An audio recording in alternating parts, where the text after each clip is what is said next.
All right, everyone. Welcome in on a Wednesday night at 8 o'clock Eastern Time, an hour later than typical time right here at MarkRogersTV, the voice of college football for a Wednesday night. But thanks for hanging in. And our Week 7 preview of college football as we've made it just about halfway through the schedule. I hate to see college football slowly drifting away, but let's savor and embrace what we've got left. It's about half the season. Welcome into MarkRogersTV, the voice of college football. If you have joined us before, you know what we're all about. We discuss, debate, and analyze college football like nobody else online. We will prove it. Just look at the videos, look at the discussions online with the best bloggers, broadcasters, and writers that you're going to find anywhere online in one collection, anywhere. Also analysis from myself, analysis from you. It's the best chat room in college football as well. It has yet to be named, but it's the best chat room in college football. Thanks so much for joining us here. Keep in mind that you can support MarkRogersTV, the voice of college football, and provide us a way of doing this more often, more frequently, in a better facility and so forth. And we can build toward that by going to any of the videos and taking any of the Amazon links that you see there. You don't have to buy the product. All you have to do is enter Amazon using one of those links, do your normal shopping, and that you will be benefiting the voice of college football here, MarkRogersTV. The audio is available at Google Play, Podbean, iTunes, and Stitcher. That's Google Play, Podbean, iTunes, and Stitcher. Just search MarkRogersTV. And, of course, it's the voice of college football newsletter as well that you can catch each and every Monday if you're on the mailing list. So just send your email address to mine, which is MarkRogersTV, and we'll get you on the newsletter that's much acclaimed at this point. Speaking of which, much acclaimed, David Waters, Gators Breakdown. So David joins us for a second consecutive week. And David, maybe we were a good luck charm for you last week as a bit of an underdog at home against LSU, and the Gators didn't look like the better team on the field early in the game, but withstood what could have been several opportunities for LSU to go up more than 7-0 after they scored the opening drive touchdown. But the Gators withstood it, and Dan Mullen pulled out all the stops down the stretch to get that thing done. Yeah, Mark, pretty much what happened there. You had the opening touchdown by LSU, and then you got that echo, Mark. There we go. I think it's going.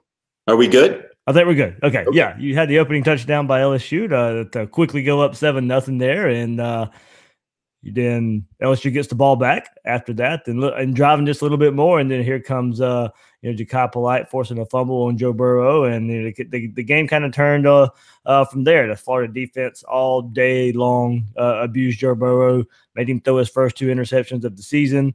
Late in the fourth quarter, and you had one of them returned for a pick 6. And you can't say much more about this Gator defense and how they've just kind of turned the corner since that Kentucky game. But after they got a couple guys back in C.C. Jefferson and David Reese, Todd Grantham's figuring out what he has there and being able to use those guys. And like I said, they may be a little undersized, but they are using that speed that they have to quickly get in the backfield and really caused some havoc for almost all the offenses that they faced since that Kentucky game. So, yeah, it was a good – it seemed like every time LSU did something, Florida was able to respond. And I think, that's definitely a sign of progress from the lackadaisical Jim McElwain teams that just seemed to fold, in his last season, just seemed to fold at any time something hard came up in a game. So, you had, and heck, it could have been even worse. Florida come out in that second half. They had the first drive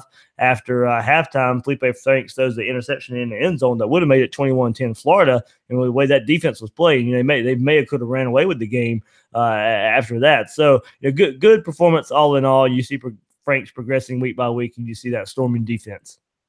Got David Waters on the line from Gators Breakdown, and you can catch David on all the major platforms. I believe they've added Spotify recently to the audio platforms there, and you can catch them on YouTube as well if you want to see the guys chatted up on Florida football. What times are the podcast, the live podcasts on YouTube?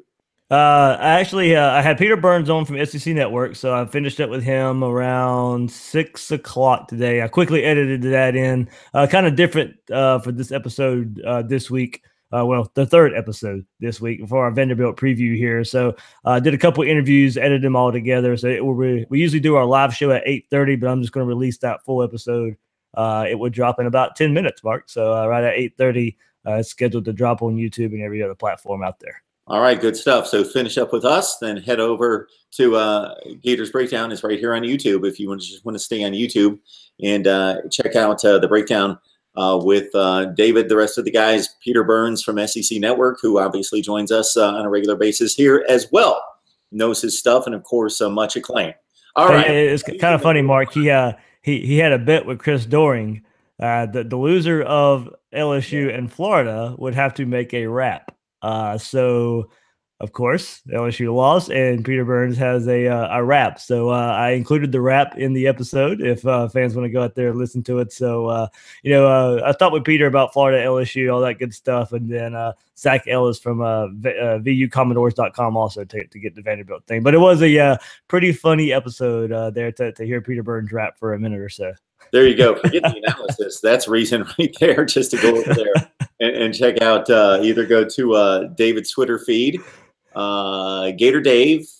Yep. Gator Dave _ SEC. Yep. Or just Gators Breakdown right here on YouTube. Or again, since you're watching us, most likely you guys just check out all of us online here on YouTube or any of the major audio platforms as well. You know, the LSU Florida series, kind of a byproduct, what I laid out there in regards to LSU jumping out and having opportunities to get up by 2 or 3 scores and it not happening, and then Florida sticking around and then making it happen there late in the game is kind of a byproduct of this series where, although there are NFL players all over the field, the offenses just haven't been skilled enough to really explode and make anything work in terms of scoring 35 and 40 points. So typically this is what we get, games in the mid-teens to 20 points, and anybody's got a chance late. Yeah, and Mark, this is lately when these two teams have matched up. It's what you'd call a new age rivalry. Florida Tennessee was that 90s rivalry, but that kind of maybe has shifted to Florida LSU because you had those times where these teams were fighting for who was going to go to the SEC or who would represent their side of the division in the SEC. Did not really played in the SEC championship game. But it's the permanent crossover for Florida and LSU. It's turned into a nasty rivalry since then. You've had some really good games just go down to the wire lately. You've had all the trick plays from Les Miles. You had 2007 when LSU converted so many fourth downs to beat that 2017. You have Florida blowing out LSU in 2008 and in 2009. Tebow's first game back from a concussion, all these storylines there because, and these teams were nationally top ranked. And, this was our first test of that kind of since then, where you're kind of looking at both teams as maybe, top tier of the SEC and fighting for their division. So, yeah, this is a new age rivalry. It's nasty kind of now with all the hurricane stuff a couple of years ago. Florida, LSU saying Florida duck them, but no, Florida has to go to Baton Rouge and ends up winning the SEC East on LSU's field. And it's just been a kind of nasty rivalry. You get the DBU, who's really DBU. Ohio State can throw their name in there too. But when these two teams match up, that's a big thing. Florida this week has been able to say, with those 2 late interceptions by Joe Burrow, the real DBU stood up. So. Or maybe one of the QBs just sat down and there we go. But made the play, the pick six that iced it right there. Get David Waters, Gators Breakdown. This is, of course, Mark Rogers TV, the voice of college football. So you check it in right here for the very best across the country and specifically here in the SEC. And we're talking Florida football with the Gators coming off the huge win against LSU, taking on Vandy this week.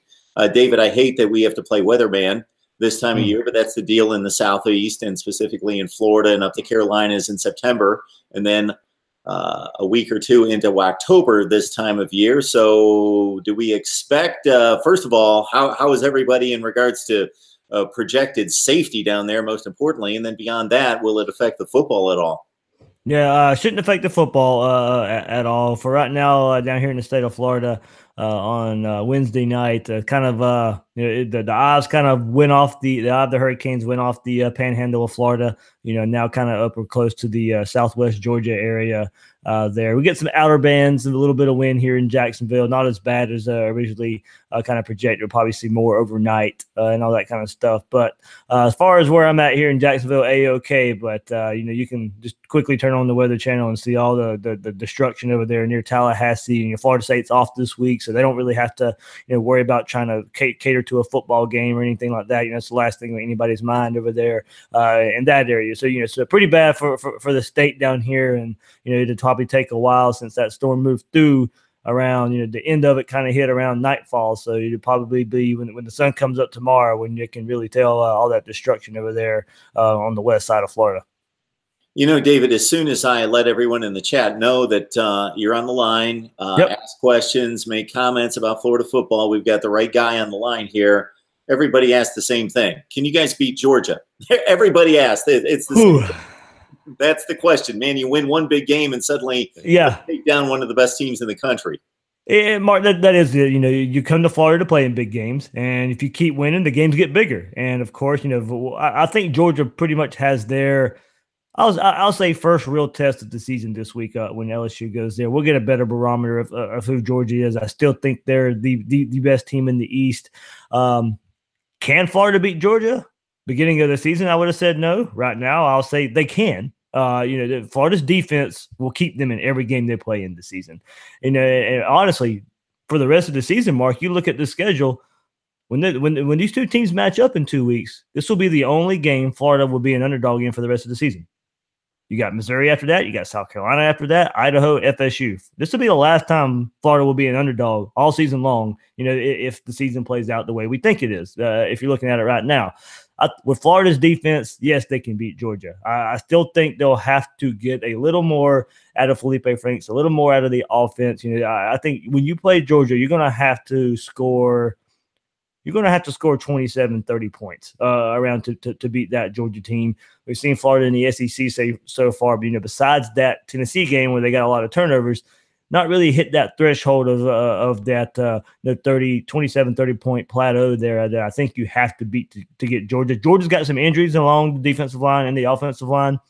And like I said, we'll know more about Georgia, I think, this week when they play LSU. And I wouldn't put it past, that bye week really, really helping Florida kind of settle down, catch their breath a little bit after this Vanderbilt game, figure out some things that they can do well. And when Florida and Georgia play in a couple of weeks and in Jacksonville here, I think it'll be a pretty close competitive game. And I probably can't pick Florida right now, but I feel a lot more comfortable going into that game than I did a few weeks ago. Yeah, it's kind of surprising at this point in the season. We're making the claim that, and rightfully so, that Florida's seen better competition with Kentucky and LSU than Georgia has. Georgia really hasn't seen anybody yet. South Carolina was supposed to be that second best team, and many people that was just kind of the given by people that didn't really dig into it. I had my doubts, but I still picked South Carolina to be second. But this doesn't surprise me that they're not second in the East. But that was kind of the default. Well, they made it to 9 wins last year. They're going to finish second in the East, and Georgia's going to kill everyone. And if anybody can beat them, that Week 2 matchup against South Carolina in Columbia is going to be the game where the Gamecocks could knock them off. But no, we still have a series here. We still have a series of games with Kentucky lined up against Georgia in the Commonwealth as well. Georgia having to play on the road for that one, where who knows? That's why we're still playing football right here and not just projecting the games and giving Georgia a championship. So Mark, to go to that point, Florida's hit that stretch of Tennessee, Mississippi State, LSU, and now Vandy, and then Georgia. Well, now Georgia finally this week gets that first crack at that little stretch of their schedule. They have, as you mentioned, LSU, then they have Florida, then they have Kentucky and Auburn. So now it's taken them a little while, just because how the schedule is broken up. But now they finally got a stretch. The South Carolina game, it was a game by itself. You had the opener, you had that game, then you had another opponent they would control. But now you got SEC after SEC after SEC team. So this is where I think we'll really see what Georgia's made of. And the division seems so cut and dry, unlike any other division in college football, except maybe Clemson's Atlantic division race there in the ACC, or lack of a race, that everybody handed it to Georgia, and I did as well. And it still probably will go in that direction. But what happened under them may be a whole lot different than what we anticipated. Look at Kentucky, man. Despite losing at Texas A&M, man, they showed that they are legit. To get up 4 consecutive weeks for good opponents and for their defense to play that well, really in all the games, but especially those 3 weeks in which they basically were giving up 10 points a week, 16 points to you guys. They held Mississippi State to an opening drive touchdown, and then that was it. South Carolina, 10 points. They go to Texas A&M, and I thought, on one hand, man, they've proven themselves after 3 weeks. To do that for 3 weeks against 3, and people would argue, oh, Mississippi State didn't turn out to be that good, and they didn't, South Carolina didn't.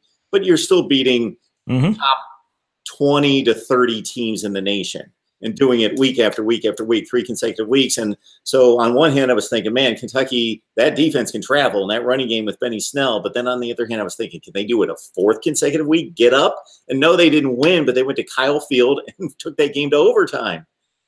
So, man, Kentucky, they're a threat. And man, if somebody can jump up and beat Georgia, then it becomes a free-for-all in terms of possible one-loss teams. That would be interesting. And Mark, and to kind of extend that point, I think it's right now the SEC East has only lost 1 game to the West. Now, there's not a lot of games here, but it was A&M beating Kentucky. But you had Florida beating Mississippi State and LSU, and you had Kentucky also beating Mississippi State. So, that was the 3 wins, and I think the 1 loss is the A&M and Kentucky. So if I'm missing another one, it might be out there, but that's the ones that come to mind right now. So the SEC East has been, so far early this season, has been competitive against the West and actually beating the West team. So maybe that gap is closing. Don't get me wrong, Alabama's still way up there. Alabama's still leading the way, head and shoulders above everybody right now. But everybody else besides Alabama, I think everybody in the East is kind of scrunched up towards Georgia a little bit, and this East is a little more competitive and actually can compete with the West now instead of being that embarrassing West just destroying the East year after year that we've seen the last few years. Absolutely. I know that when we used to get together more often talking SEC football, when we used to do the SEC breakdown, we would match the East and the West, and there was just no comparison. Yeah. It hasn't been for a long time. And those, so for those of you who don't know, the East and the West match up. Each team plays 2 games on the other side, 1 common opponent that they always match up against because it's a rivalry, which it's not for some of them, but it is for others. And then they play the rotation on the other. So it's 14 games, 7 teams play 2 against the other division. So it's always been this 11-3, 10-4, and usually the 3 or 4 that the East wins aren't real consequential. And so we'll get it again a little bit this week. We'll get Georgia LSU, so that'll be another barometer. And right now, just going off what you would pick Georgia over LSU. You would pick Georgia over Auburn. So the 2 more, So there is. I think the gap is closing a little bit. And if you see the upward trend of Florida right now, if you believe in what Dan Mullen's doing in his first year, then you probably throw Florida into that mix of very competitive East versus West matchups. And you're obviously picking Mizzou to continue that Eastern Bama. Of course, that's absolutely. Yeah. We're really counting the first 2 minutes of the game, right? Man, goodness gracious. That Bama team's unbelievable. Yeah. So, and people can say all they want about the schedule, but nobody else is going out beating Ole Miss 62-7. Yeah, right. Nobody else is going out doing that. I know that those teams aren't great, but nobody else is doing that. Texas A&M standing up against everybody else and playing them to the wire, including Clemson, but not Bama. So it's something else. We'll have to see. It'll probably be a SEC championship game or a playoff before Bama runs into any resistance.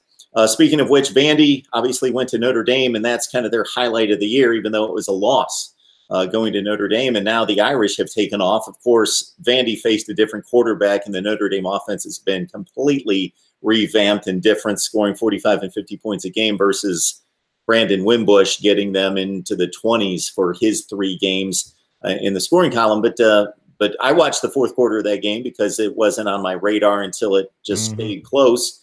And, man, Vandy threw one down to the 10-yard line. I'm trying to think. The receiver Lipscomb couldn't hang on. Yeah, I think they had, earlier in the game, I think they had a fumble on the goal line or something going in to score too. So Yeah, it's just it's another feather in the cap of the SEC to say, hey, that's one of our worst teams, and they went to Notre Dame and lost by 5 and could have pulled that game off. So, what have you seen out of Vandy? What did you find out tonight in having a guest on in regards to talking about the Commodores?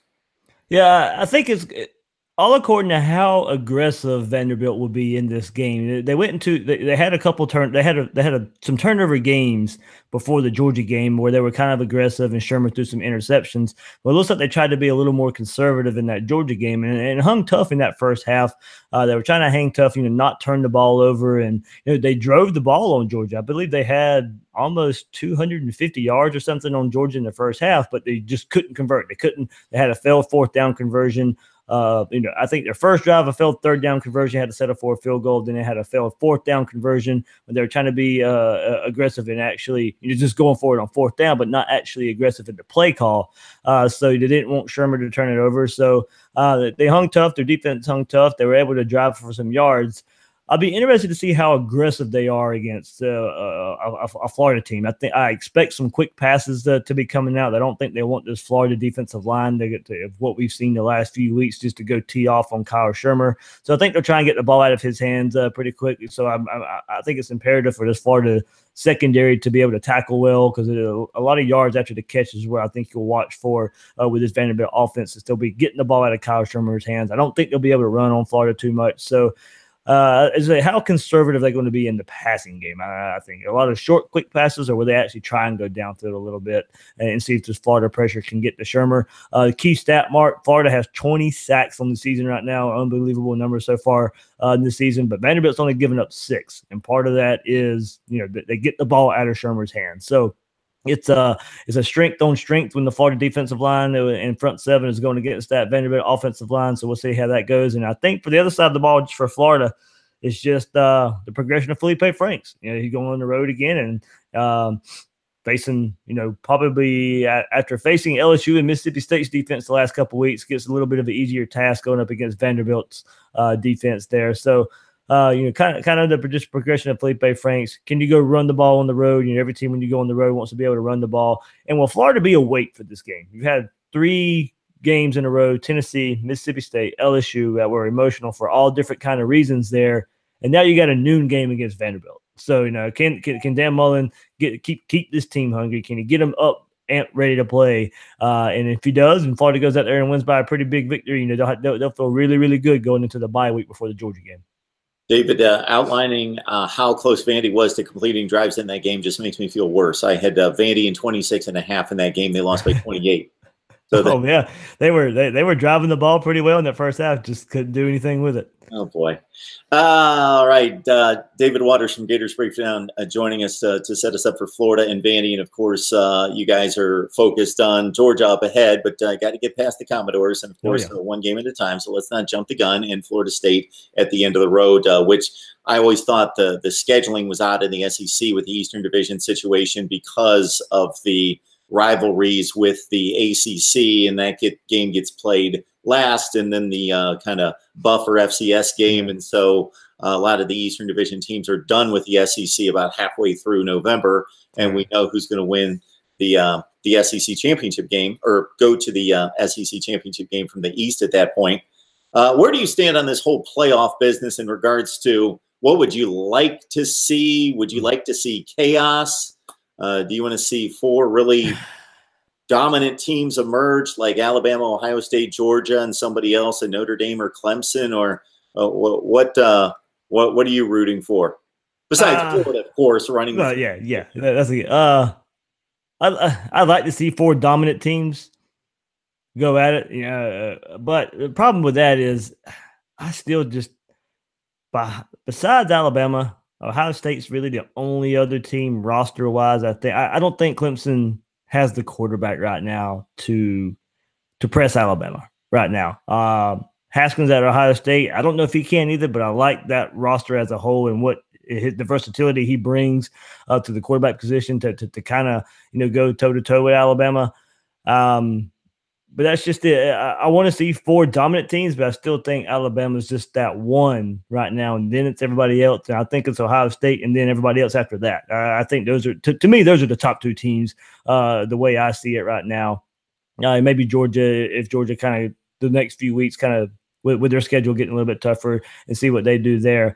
I hate to bring up Central Florida in this, but in that last spot, and don't get me wrong, I also think Notre Dame's going to end up in there. I think Notre Dame's going undefeated the rest of the season. So I think an undefeated Notre Dame gets in right now. I think they get in over a 1-loss Alabama or Georgia.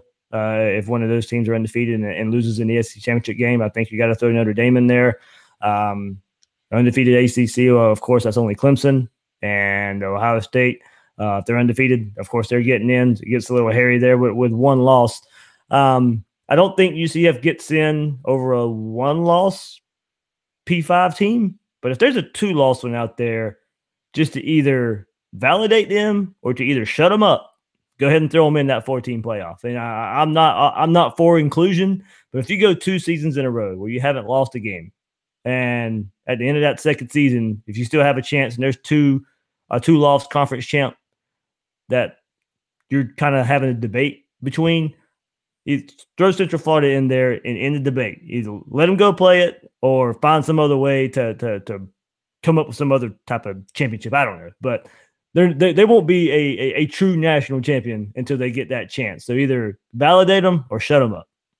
Absolutely. That's always been my formula. Include them, give them a spot, which would have to expand the playoffs to 8, or say, thanks for playing for all these years, but you need to go play your own championship in the group of 5, because they are the only level of football anywhere that I can find that doesn't get to compete for a championship. It seems not fair.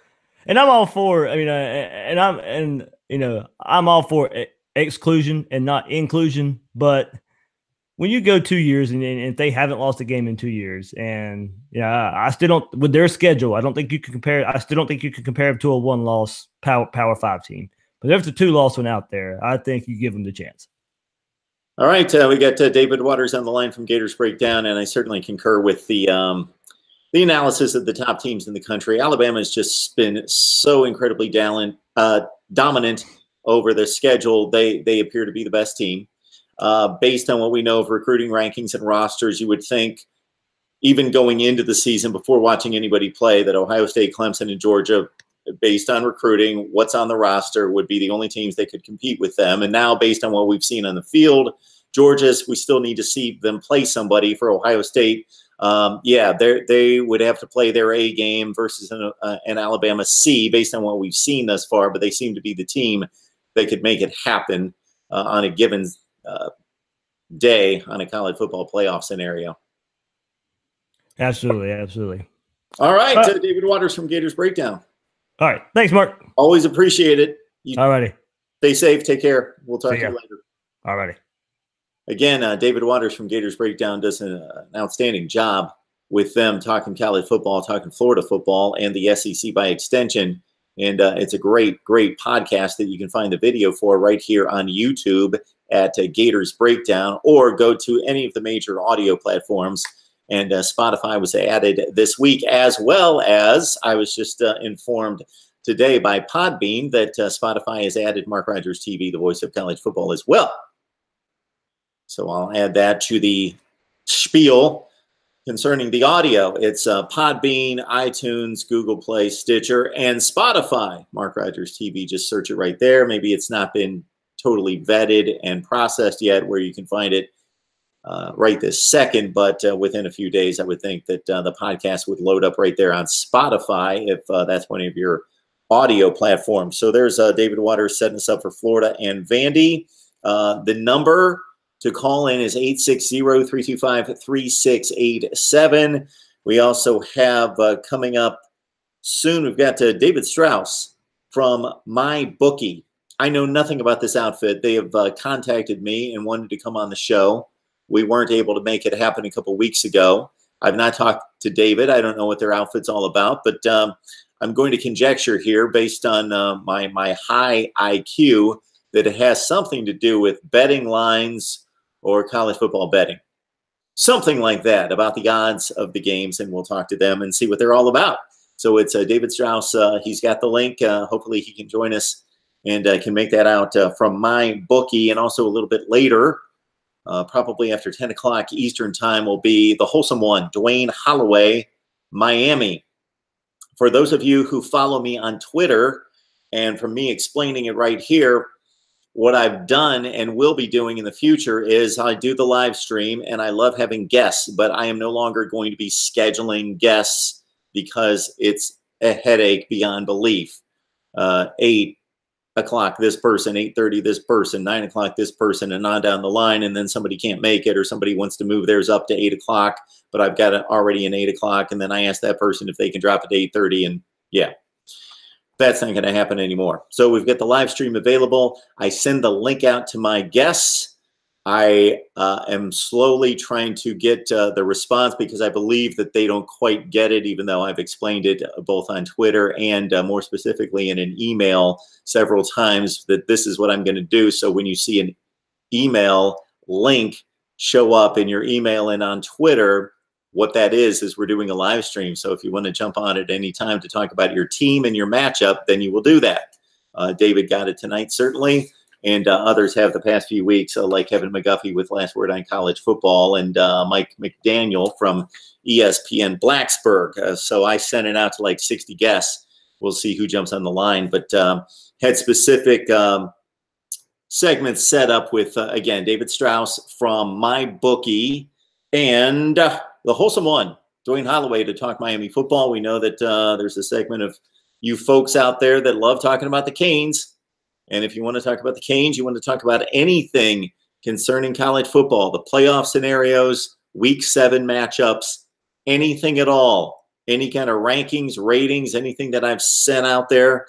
My top 25 was released, of course, on Sunday. It's the top 25 that actually makes sense. And I take a bit of criticism for that from some people that don't necessarily understand what I'm accomplishing there.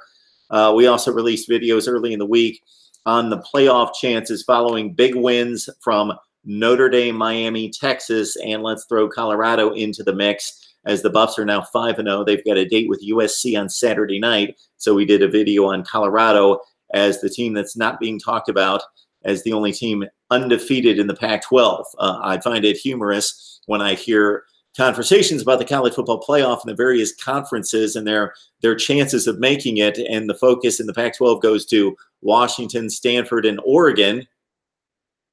And the comments are made that the Pac-12 doesn't have an undefeated team. So Colorado, the last I checked, still playing football in the Pac-12. Not the toughest of schedules. Their schedule up until last week's game against Arizona State, a composite 1-16 record from their opponents, but they're still playing football and they still have games against USC and Washington the next 2 weeks. So we'll know if Colorado's legit after coming up with a pretty good win against Arizona State at home last weekend, 28-21. The number I will put in the live chat at 860-325-3687. That's 860-325-3687. Also keep in mind that if you check out our folks, our friends over at SG1 Sports, you will see some content from myself. So in previous weeks, I have previewed and predicted some of the games and released videos over there on SG1 Sports. So please subscribe to them. Check out the work there by our friends over at SG1 Sports, Chris Sadler and the guys over there in SG1 Sports, who have asked me to supply them with college football content as well.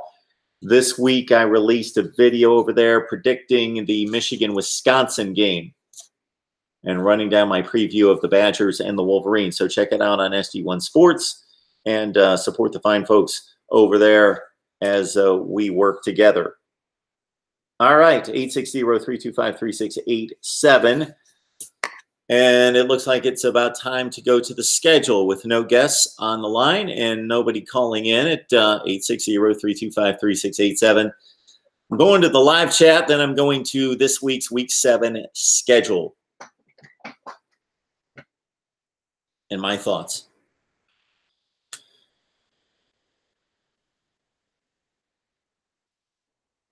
William Lee. I didn't know we were having on Mr. OSU tonight. Dondre's on the line. Good to see him. 2880, 28. What's up, fellas? Outstanding Cruise. And as I always ask when I see somebody's handle on here on the live chat for the first time, welcome to Mark Rogers TV, the voice of college football. If you need to know anything about the channel, basically, we're college football fanatics here. We produce content for the hardcore fan. That's you, the smart fan. And that doesn't mean that we don't secretly allow some morons, some idiots, to actually watch the videos here, but because we try to educate them is what we try to do. But this is specifically for the hardcore smart fan here at Mark Rogers TV, the voice of college football. So thank you for checking us out on the live stream.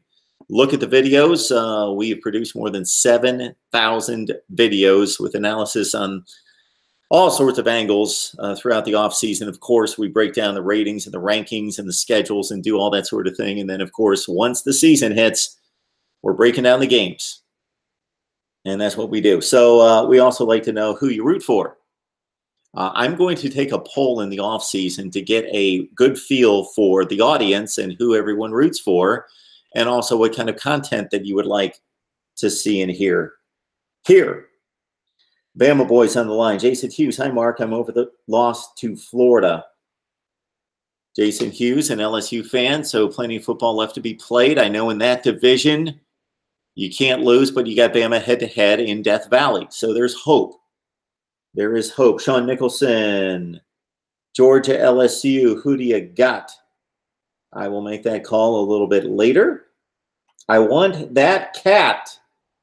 Again, somebody new to the live chat. Welcome into Mark Rogers TV, the voice of college football. Please subscribe, like, and comment. See what we're all about right here. Number one, Indy fan. Miami will not make the playoffs even if they win out. Okay, well, if Miami wins out, they're a 12-1 football team with an ACC championship to its credit and a win over Clemson. I understand that the opponents up to that point would not be the best, but we would have to have a slew of undefeated teams. We would have to have Ohio State and an SEC winner undefeated, Notre Dame undefeated, so there's 3 slots, and then it would come down to the SEC loser or a Big 12 winner with 1 loss against Miami as the ACC champs. So don't count anybody out yet that only has 1 loss. Nobody. I understand if you're evaluating their level of play and saying Colorado's not going to make it. But we understand that mathematically they can make it. They're undefeated. They could win the Pac-12 championship and be undefeated. Or they could lose 1 game and win the Pac-12 championship and only have 1 loss.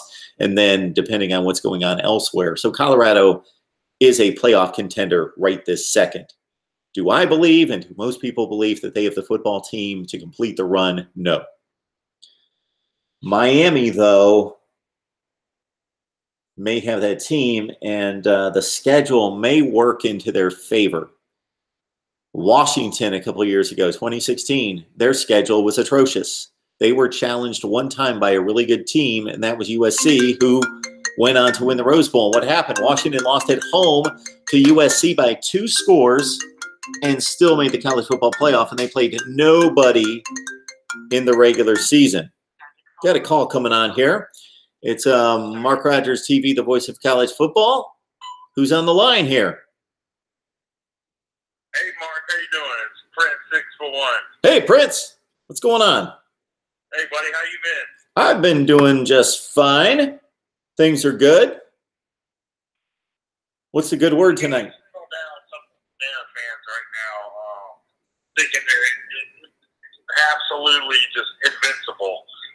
So we looked at college football last year. They came out with the hypothetical point spreads from Vegas, and they had Bama was a -7.5. Georgia and Ohio State were both -8.5. Yep. And good. I just want to say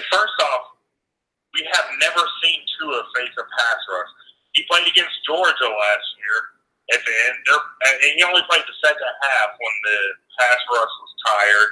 And, you know, Georgia's just not really known for having a pass rush. I mean, after 3-4 games this year, I think they were 130th. College football with only 1 sack. So, and they played nothing but, you know, nobody this year with any somewhat of an elite defense. So we don't know how he does under pressure. We have no idea. And Georgia's secondary as well. You have OSU and Clemson with incredible pass rushes this year. Assuming is Bosa coming back? He should be back by that type situation. He's going to be back roughly by the Michigan game was the first projection. Gotcha.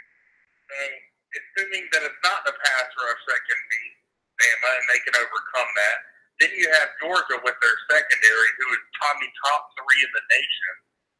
So, I mean, if it's not pass rush, it's secondary that can beat them. So, I mean, I don't. They're not going to be blowing all 3 of those teams out. I'll tell you that. It's going to be one or the other that is going to give them a down to the wire game. So here's a bit of a history lesson that you'll appreciate. So in 2014, Alabama was a 10-point favorite against Ohio State in the first round of the playoffs, and the Buckeyes beat them.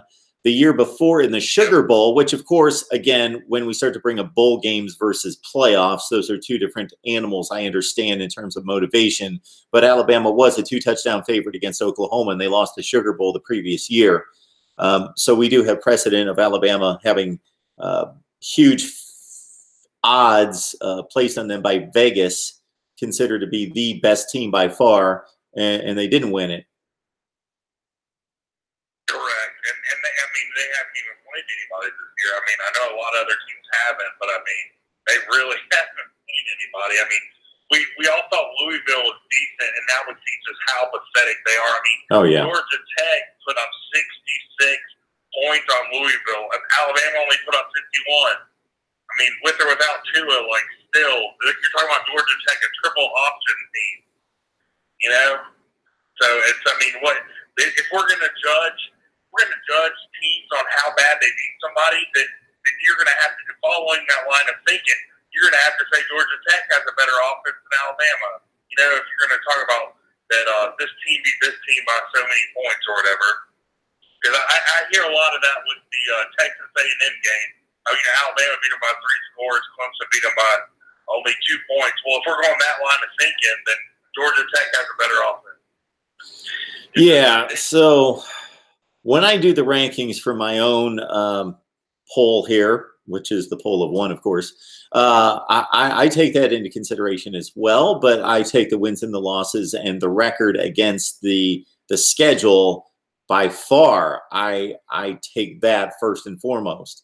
But I'm going to evaluate a schedule or the performance of a team a little bit differently. Let's say Alabama would have beaten all the teams on their schedule. And right now they're 6-0, let's say, but they would have beaten everybody by 3 points. I would address that and evaluate that a lot differently than based on what they've done. Alabama would still be ranked, let's say, if they were 6-0.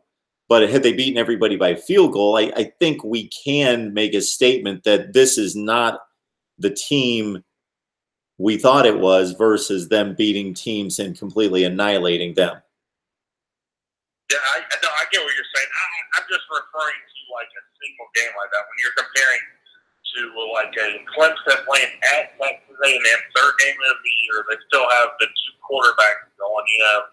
And, you know, Texas A&M has a pass that's knocked off from a defender and they score a touchdown in the last minute, you know, and then comparing that to the Alabama game, but then you don't compare how bad Clemson beat Georgia Tech to Alabama, if that makes sense.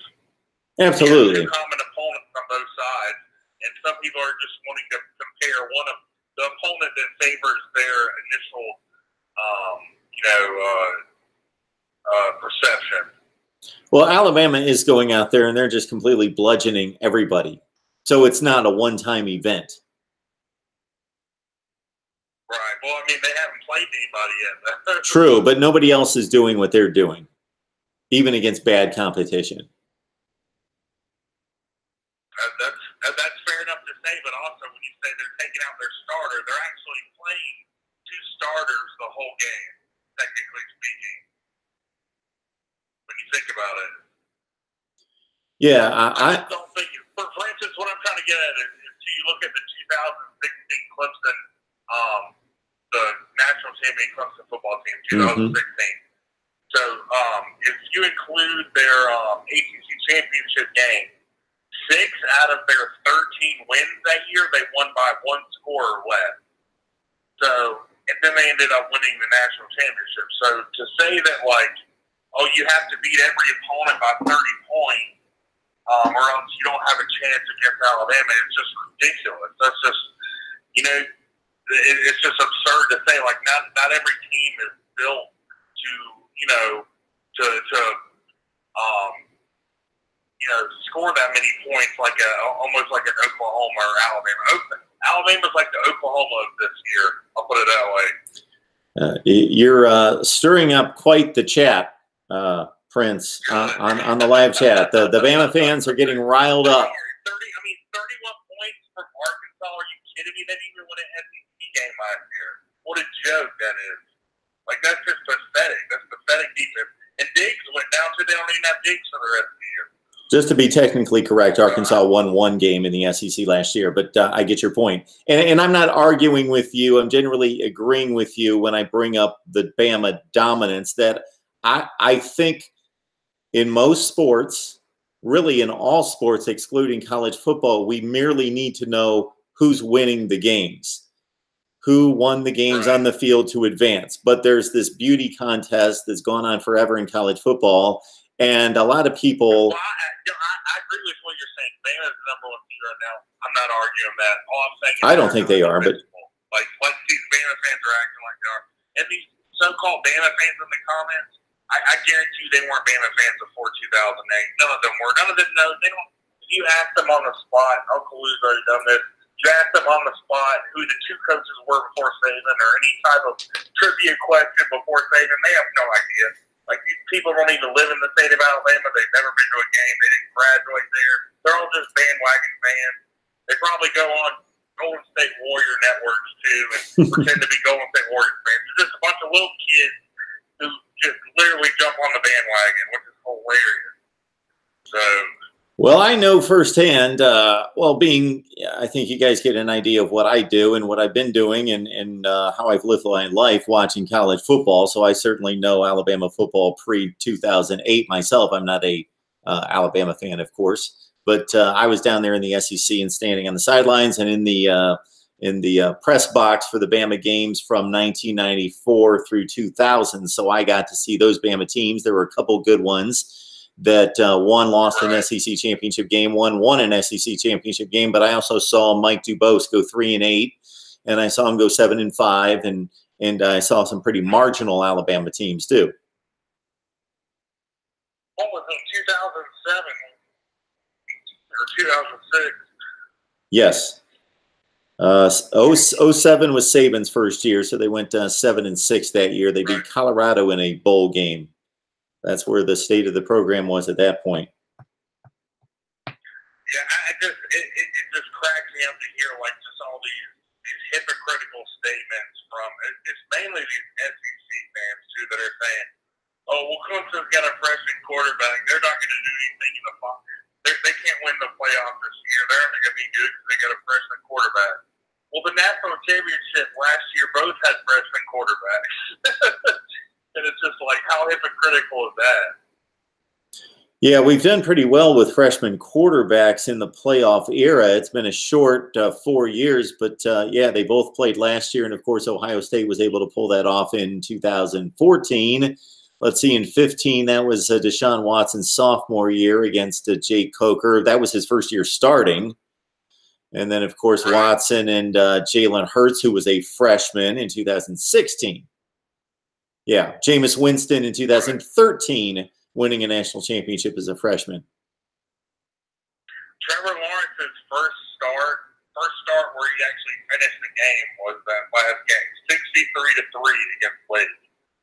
I mean, Notre Dame played Wake. If you want to talk about a common opponent, Wake put up, I think Notre Dame beat a 56-27. I mean, Wake put up 27 on them. So, I mean, he just changes the whole dynamic of the game, and especially running. He opens up the running game because they had to play their defensive backs 10 feet off the line to try to stop Justin Ross and T. Higgins and Hunter Renfrow. So they're playing their guys 10 feet off the line, so that's why he's throwing so many bubble screens and quick slants just because they're playing so far back, and then we ended up running for nearly 500 yards of offense, which Clemson never done. We had 3 guys over 100 yards that game, 3 different running backs over 100 yards. So, I mean, another good YouTuber you should check out is a guy named Top Billin Sports. It's Billin.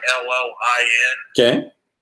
And he's a guy that his name's Murph. He's a real good X's and O's guy, and he's recruits like Georgia high school talent stuff. He's a Georgia fan, but I mean, you just have like guys like him who have been watching and doing all the X's and O's for Georgia State talent, and like even him and even Uncle Lou will tell you that this guy Trevor Lawrence is the best high school quarterback that anybody has ever seen, and so I don't think people are giving enough credit, like saying that he can't win in the playoffs. And, it's cool. They're welcome to their opinion, but I'm trying to warn them before they get shocked. You know what I mean? So maybe Prince, you could host a show tonight, because it seems as though most of these live chat comments are coming your way. So I'll pass them along. So sense of tumor here. There's several people going nuts here, but sense of tumor seems to be leading the charge. So he's making the comment here that, and maybe that I should have a 5-minute time limit when it comes to phone calls, but we'll get to that at another time. Anyway, Clemson did lose to Pitt and Syracuse. I guess he's talking about the 2 playoff teams. Well, the one won a national title. If you look at last year, our Syracuse would have been this week. So we've already gotten our Syracuse game out of the way with Syracuse again, and we learned our lesson. And then if you look at before the Syracuse game last year, we were just barely beating opponents like we did this year. We were playing like crap, barely beating guys. And then after the Syracuse game, we just started destroying everyone. So, I mean, sometimes I feel like with these young kids, they're 18 to 22-year-old college kids, it takes that lesson to realize that you're human in order to make you play your best. And a great example of that is the Deshaun Watson sophomore year. Clemson was undefeated. Alabama beat us in the national championship. They had one loss. The next year, Alabama was undefeated, and we had that loss to Pitt, and we ended up beating them. So it's almost better to have that one loss, if that makes sense, or that one awful game, Well, you can also look at it this way. Look at teams that have won the national championship or made the playoff versus the teams that have barely missed the playoff. Sometimes in terms of perception and what the College Football Playoff Selection Committee chooses, it's better to lose to a marginal or bad team and have an extra win against a good team rather than have the loss against the good team. Case in point, the 2 Clemson teams that lost to Syracuse and Pitt didn't hurt them because they could have lost to Florida State or NC State or the best team that they played in the other division. Those teams look like they're better than Clemson. Yeah. Or the Ohio State year that they got left out in 2015, and rightfully so. But they probably had one of the 4 best teams in the country. I don't think there's really question about that. But they lost to the wrong team. They lost to Michigan State, who was a really good team. But they could have lost to Rutgers and beat Michigan State, and they would have made the playoffs. So that's another flaw in the system as well. It's better to almost lay an egg to a team where everybody knows Clemson was better than Syracuse last year. It's just an unexplainable loss, basically. Yeah, and it's also better. It's almost better to have that loss because then everybody after the game like, well, we know Clemson's better than Syracuse. They just played the worst game possible. That, and because of the division format, think about it. Because of the division format, you're only playing 8 games in the conference, in the ACC and the SEC, or 9 games in the other ones. And you're only playing the teams, obviously, in your division once. So if you lose to your primary competition, then you've almost blown the division. Just like Penn State just lost to Ohio State, it's going to take mountains to be moved for Penn State to get past Ohio State. They need Ohio State to lose 2 games. So if you're going to lose to your chief rival or the team that's the perceived second best team in your division, you better not lose to them. You've got to beat them. Go lose to a Syracuse or Pitt, because they're not going to compete for the conference title or the division championship with you. That team's going to knock you out. So those years that Clemson finally got past Florida State was when they beat Florida State. If that would have been the game that they would have lost, Florida State would have knocked them out of the playoff, would have knocked them out of the ACC championship game. Very true, very true. And too, the committee looks at wins before losses. So even if it is a non-conference game that's like a tough game, you want to win that. Like for instance, 2004 or 2015 Arkansas, when we played Notre Dame, I think it was that year.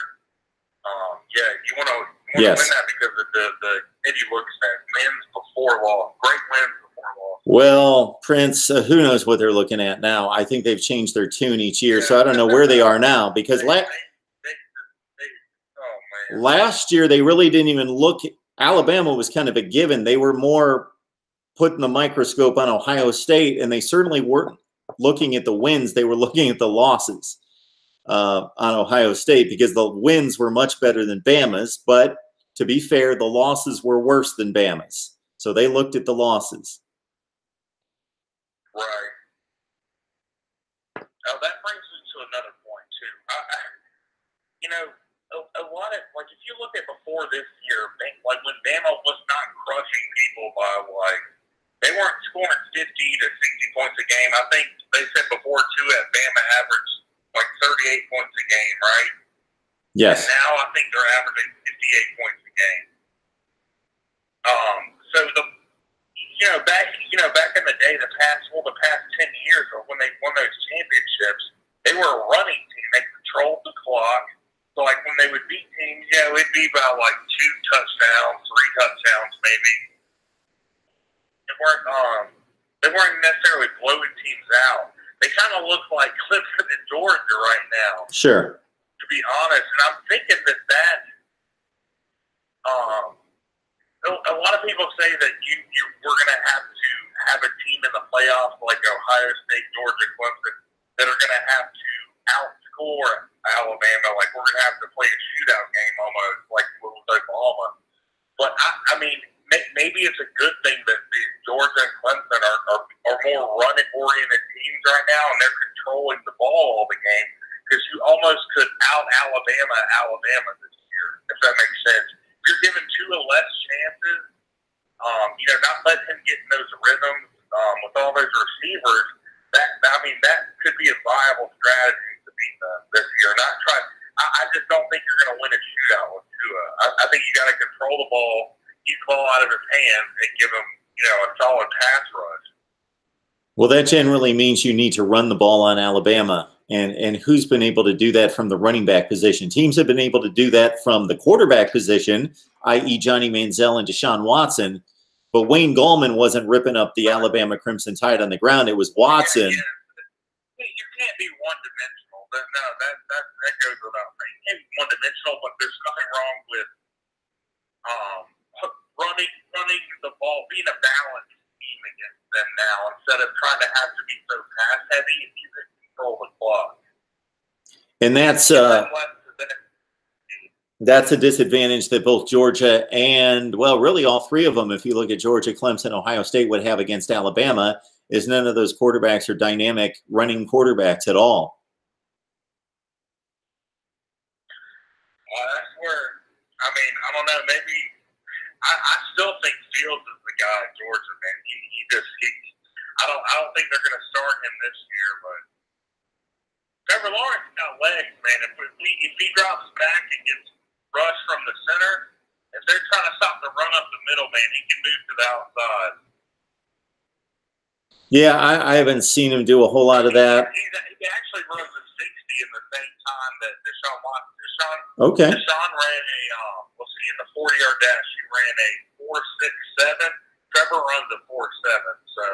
Okay. Well, you have straight line speed, and then you have number 2, obviously quick. Like Johnny Manziel isn't going to completely destroy anyone in a 40. Well, especially right now, sitting on his rear end. But we know circa 2012, Johnny Manziel is not going to. He's going to run a really good 40 time, and I don't know what that time is, but it's going to be really good amongst quarterbacks. But it's not going to be out in front of everyone. But to watch the kid, right? He's not a Lamar Jackson. To watch him burst to a third down marker to get there and watch him beat a safety and a linebacker, he just looked like he could turn it on.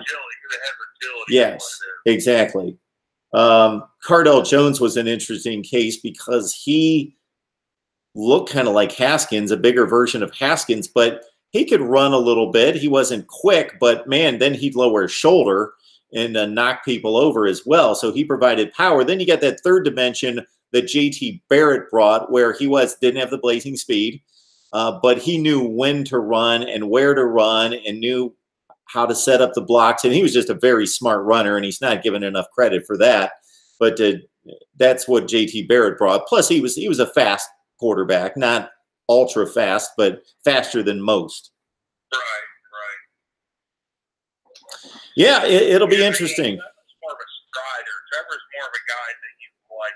You have to design plays to roll him out of the pocket. Even if you go back and look at his high school highlights, a lot of times he's already rolling out to the left or right. He throws unbelievable on the run.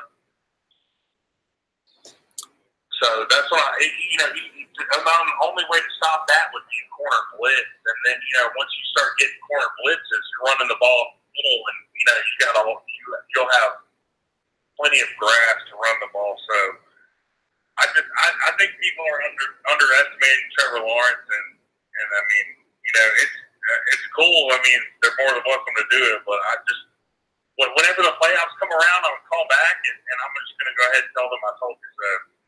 Okay. Please mark this down. well, it's on video. It is on video for all to see and refer to, just like my predictions. I get burned on because they're on record. Champion so many years. This guy never played. He beat Deshaun's passing yard record, the passing touchdown, and he hardly ever played the second half of his entire life. He played on the big stage at the Georgia Dome for their state titles.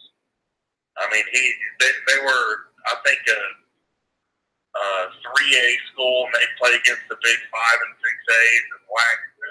I'm telling you, this guy is special, man. As long as he can stay healthy, that's the only thing. If he stays healthy. Hey, Prince, we've got another call coming in. I'd like to take it. Appreciate the call. Take care. You too. All right, Mark Rogers TV, the voice of college football. Who's on the line? Hey, Mark, it's George. Hey, George, what's going on? I was in the chat room and I saw people had turned on your Absolutely. show. They I thought I'll hurry up and call in to save the show. Yeah, some of them could have called. So let's talk about the landscape of college football. The landscape, okay. We're getting into landscaping. All right. Yes. What about it? I don't know. It all seems to be going pretty much shock to me. There's Alabama, Clemson, Ohio State, and what's that other team? Georgia. Okay. Fine. Right now we would say Georgia. Notre Dame, but okay. But still, I hate it. Everyone's going to quit watching college football over this. You think it's too predictable? No. Well, let's compare it to the pros. I'm giving Pittsburgh the top 8 draft picks next year. That's what we do in college football. I got 85 stars and you got 0. Something you need to work on this problem. It's a whole new paradigm. We're going to have to limit the number of 5 stars, 4 stars, 3 stars, even this shit out a little bit. Well, it's a democracy. I don't know how we can do that. It's a free society. We can't tell kids where they're going to go to school. I can do it. Make me the dictator of college football. I'll fix that shit in 1 minute. Well, I'm the commissioner of college football, so well, I don't know how that's going to work. I make a rule. You can't get more than 3 5-stars. So How, now the 5-star rating people are going to have to start adjusting their things and making some 5 stars, 4 stars. George, I know you're just kidding. You can't do that. It's not fair. It's not fair for Alabama to get 25 stars every year. That's not competition. And then you go play Appalachian State. Come on. Well, if everyone thinks that Nike makes the best sports gear and shoes, and let's say I start a little factory where I make just as good as shoes, but I can't brand name and throw up the commercials and the ads like Nike and keep up with them, but I have just as good a product. I can't do anything about that. No, nobody's going to give me a free handout to say, here's $1 billion to go advertise and build yourself a brand name. And when it comes to public education, and when it comes to public and private education, we can't tell kids where to go to school. I kind of agree with you. But, if they keep doing it, no one's going to watch college football no more because we don't care about Alabama. We're tired of it, and Ohio State, for that matter. The remedy that you would think would take place would be if you're, let's say, rated as about the 10th best running back in the country, you George, and you're coming out of high school and you're about the 10th best running back in the country, and Alabama has signed 4 of the top 6 running backs in the country, and another one went to Ohio State, and they went to all the usual places. Right. Why are 4 guys signing with Bama why wouldn't you go to Auburn, or why wouldn't you go to Tennessee or go somewhere else that has a fine football program and all the other facilities and so forth and play? What's the answer to that? I would go and want to play. So I'm going to take it off of college football for just a second because I think this amplifies my point a little bit better. Who do you think, and then after I ask this, I'm going to answer the question for you because I just want to see what your response is going to be. What would you say is the most dominant sports team in all of sports over the last 10 to 15 years? And I'm going to open it up to men's, women's, professional, collegiate. I don't even think it's close, but let me see if you're thinking on the same lines, if you come up with the same answer as me. And we'll let people in the chat. I know I'm wrong, but I'll just say Florida football. I mean, Florida baseball, so we get on to the next answer. We'll let you don't like where I'm going with this. We'll let, there you go. I got 2 people that 3 people now, 4 people in the chat that came up with the same answer. UConn at women's basketball. They win. I was going to say that first. I was just trying to be funny. It's not even close. Well, I figured Florida's got a great baseball program. I thought maybe. But you know what I'm saying? I really did think UConn women's basketball first. Yes, they win like 100 games in a row. Then they lose. It's a complete disaster when they go to the Final Four and lose 1 game and go 36-1. That's okay. Nobody watches that. There's no money. Well, okay, hang on. I'm just going to give you my perspective on what I would choose to do if I was a collegiate athlete. So if I was the best female basketball player in America in high school, so most of those women go to UConn. And even if you're the 3rd best, you're the 4th best, you're the 8th best, they all go to like 9 out of every 10 go to UConn. And I would not want to be myself part of that factory line. I would want to say, you know what? I'm not going to go to Podunk University. I'm going to go to another top women's program, maybe where I enjoy the weather and the academics, and I really like the coaching staff, whether that's Notre Dame or North Carolina or somewhere like that. And I want to knock the UConn off. I want to make my mark in history, and my legacy is going to be that I won a national championship over them because I built a program. I don't know people's mindset. Apparently, they just want to go and be the 12th 5-star on that team and just kind of be one of the many that just play on that team. I don't get that. We're not going to address the bagman angle. I just want to say one thing. If Florida should win the national championship this year, it wouldn't be like Appalachia State upsetting Michigan. We are not Appalachia State. Of course not. We do have 19 returning. If we just keep getting a little better every week, and they go, look, they're getting better. 19 returning starters. Every game you watch, you can see all the old guys telling the young guys, get over there, do that, do this, So, who knows?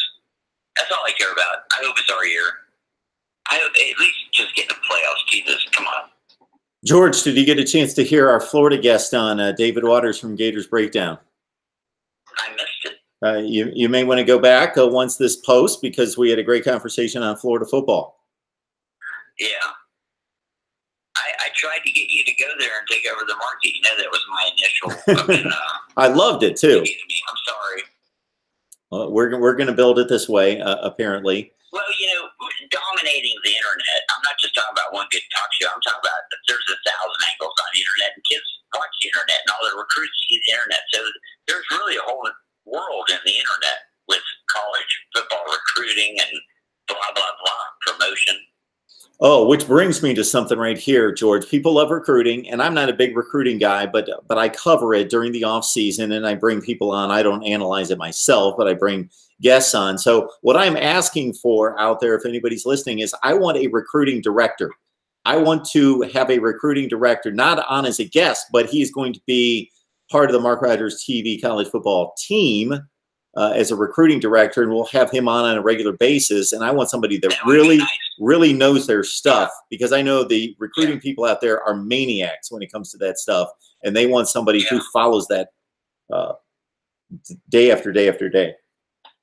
Wow, that's a topsy-turvy world right there. Yeah. I don't have much interest in it. I want to know where just what happened at Florida last week when we beat LSU. We had like 35 stars in the stands. You know, they all loved it. They never heard that much noise in their life. Blah blah blah. Dan Mullen's doing a good job. Absolutely, he's doing a good job. Already, we're seeing the benefits of him taking over for your favorite shark jumper. I look for happiness in a coach, you know, not Mark Richt happiness either, just happiness, Dan Mullen happiness. What's the difference between Mark Richt and Dan Mullen happiness? Because Mark Richt looks like he's happy that he has a big-time job and a good suntan and the kid's the quarterback coach. And Dan Mullen looks like he's happy because we beat the team we played. What is wrong with Mark Richt? Will you please force Miami to hire a new coach? I just can't take it anymore. You know, we beat them like 30 times, and they had better teams than us. And then Miami hired them. I'm like, no, please don't do that. You're going down. Well, give him a chance there. Give him a chance. I'm giving him a chance. Well, this is his third year, and each team's been better. His first team was a lot better than the teams that they had. He went 9-4, then he went 10-3 last year and made a major bowl game, and now we'll see what happens this year. They're 5-1 right now. If he beats Clemson 2 years in a row, like this year, next year, I will get a Miami hat. 2 years in a row. Let's see if they can beat Clemson once. I'm just saying. Let's see if they can stay in the game. Miami, the universal god of football, joins the ACC and just sucks.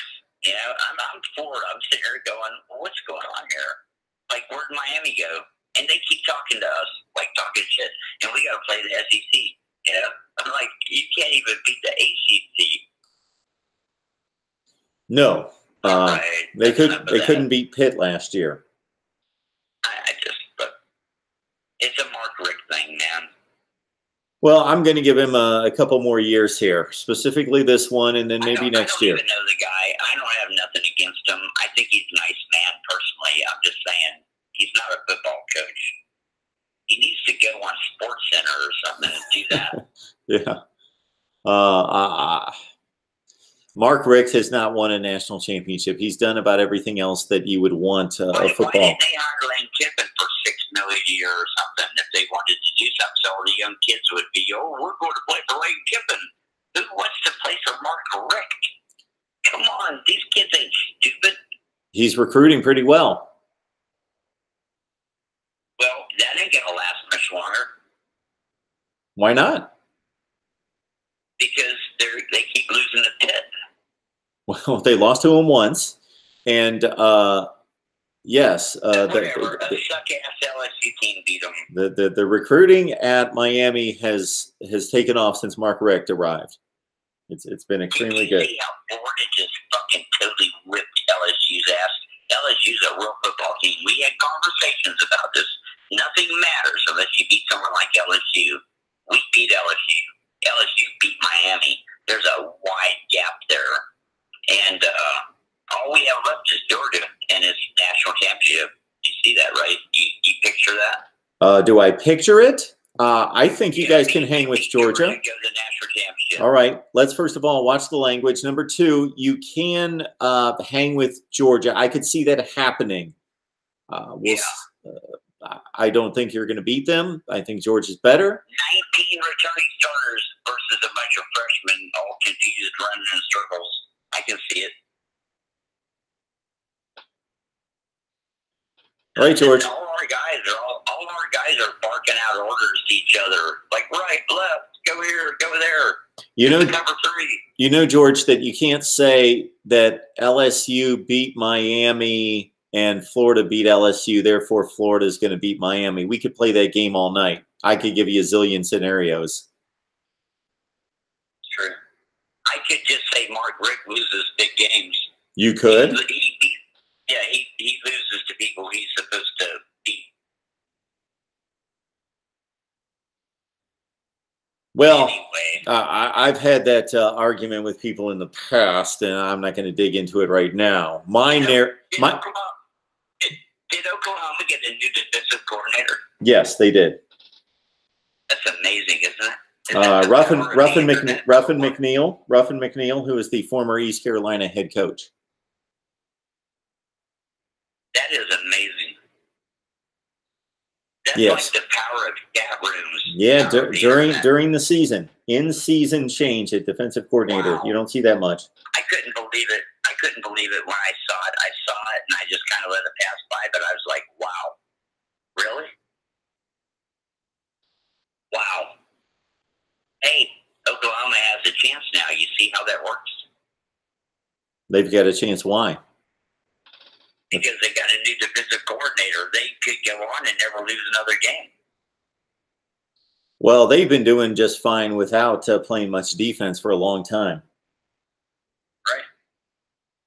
Just a little bit of motivation, a little bit of inspiration like Florida has with their new strength coach and, all this shit they got going to carry a rope, blah, blah, blah. These are young kids. They buy into that. All right, George. I'm glad for Oklahoma. I'm sorry about Miami, Ohio State. The jury's still out. God darn, man! I can't believe of all the teams you have to root for Ohio State. I'm so tired of hearing that name. We don't like the plain gray uniforms. You need to contact Nike or something and get new uniforms. They don't wear gray uniforms. Gray and red or something. Yes, they are scarlet or white jerseys with gray pants. See? I knew gray was involved. It is gray. All right, George. I know you have anxious guests hanging on the line. I got to go. Thank you so much, George. Thanks, Mark. It's always fun. Thanks. Go Gators. And hi to all the people in the chat room. George said hi. And you know what else George always says is like the videos. He always says that. I don't know how many likes we have right now. It looks like 14. And by the time we shut this down, I'm guessing we'll have about 200 to 300 views. So we should have more than 14 likes if you guys actually like watching the videos, the live stream, and taking part in the live chat. So please like the comments, like the, yeah, I'm a bit delirious, I think, tonight after working all day. Yeah, I won't go through it, but and more so about last night's lack of sleep. But anyway, here we are. Let's see. You guys had quite the debate on Ohio State's record against the SEC. So hopefully you guys worked that out and looked that up. And I know that the NCAA comes down on certain situations and says suddenly, bam, Penn State didn't win any games for 7 years because we don't like what happened with Jerry Sandusky, which was an awful, deplorable, horrible thing. But to say Penn State didn't win those games is ridiculous, and it's a slap in the face to the players and the coaches, the legitimate coaches who were above board, who were involved in that situation, much like because a couple players at Ohio State got tattoos that we're going to suddenly say, oh, they didn't win any games in 2010. They didn't win any of those games. Well, are you giving a win to the teams that they beat? I don't understand how that works. They played 13 games and suddenly they've won 1 instead of winning 12 and losing one. It's just a dumb way to penalize these universities. It's just stupid. Because we've got like 99% of the people typically who are innocent in these situations, and they worked hard and did the right things and won the football games. So don't touch the football records. Just penalize people. Put them in their place. Penalize people. Take away their money. Take away their rights to coach. Take away their ability to be a citizen if it's that severe, and throw them in jail. But don't take wins away from football programs. It's silly. It's stupid and silly. Now we've got technically championships that were never won. We have years of college football and other sports that nobody won a championship. It's just silly and stupid. All right. It's 860-325-3687. 860-325-3687. Meanwhile, we are waiting on the Holsum one, Dwayne Holloway, to talk Miami football. I've got a link out there. So if you guys know anybody on Twitter who is a regular guest of the show, or who would be a good guest on the show, certainly let them know that it's right there on my Twitter feed, the link to join the video here and be a guest on the show. Meanwhile, I am going to this week's schedule. And what just popped into my head, whether it was the conversation with Prince or the conversation with George, what came to mind would be an excellent series that we need to do here, and we need to do it soon. What if we took, so we're halfway through the season, maybe I should do this every week. It would take a little bit of time though. So we would do two areas of research. One would be we would go through the playoff era. So we'd start in 2014, and we would look at the way both the AP and the coaches poll right now, before the College Football Playoff Selection Committee comes out with their poll in a few weeks. We would take the AP and the coaches poll and see how it lays out 1 through 25, and go back to 2014 and say, number one, let's research and look to see who the top 4 teams were this week in 2014, 15, 16, 17. And number 2, let's see 2014, for example, the final 4 turned out being Alabama, Clemson, Alabama. Oh my goodness, I'm losing it. Alabama, Oregon, Florida State, Ohio State. Alabama, Oregon, Florida State, Ohio State in 2014. Where were they ranked this week, week 6 in 2014? The 4 teams that ended up making the playoffs, where did they rank in week 6 or week 7 of the college football season? Just to outline that things can change. Because maybe we will have chalk from here on out. Maybe Ohio State is going to run the table. Alabama's going to run the table. Clemson's going to run the table. Notre Dame's going to run the table. And there you go. Or there has to be a decision made between a one-loss Georgia team that just barely lost to Alabama in the SEC championship game versus Clemson or Notre Dame. And it may come down to that. It may come down to how close did Georgia play Alabama in the SEC championship game. If it's 38-14, Georgia, you're out. If it's 30-27, Georgia just came within a field goal of beating what we consider to be the best team in the country and the number 1 seed. So maybe Georgia squeaks in with 1 loss over an undefeated team.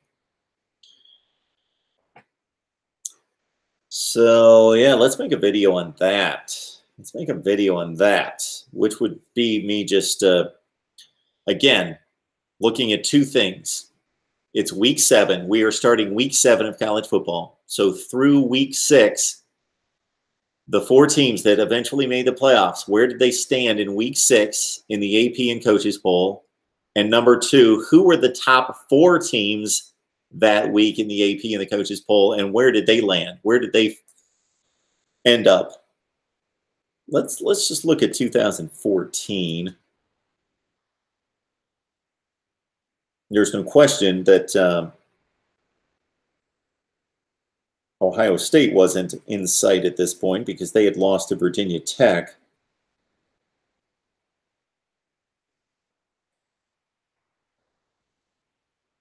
I think Wikipedia pretty much outlines it week to week to week. So we have completed week 6, and we're working on week 7. Okay, here we go. Week 6, October 5th, very close to this date in college football in 2014. Florida State, number 1. Auburn, 2. Mississippi State, 3. Ole Miss, 4. That was our top 4 in college football. Remember that? Mississippi State, a couple of weeks later, made it all the way up to number 1 in the country. Then they lost to Alabama, and they lost 3 games, and they lost the Orange Bowl, and they really weren't that good. With, of course, Dak Prescott at quarterback. At that point in the season, again, week 6 completed. Florida State, 5-0. Number 1, Auburn, 5-0, number 2, Mississippi State, 5-0, number 3, and Ole Miss, 5-0, number 4. Also undefeated at that point in 2014, week 6, Baylor, Notre Dame, TCU, Arizona, Georgia Tech.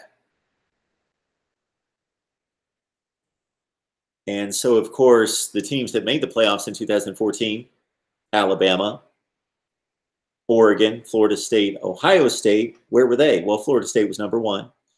And they finished as the only major undefeated team in 2014, but they were seeded, was it 3rd? They were seeded 3rd by the College Football Playoff Committee.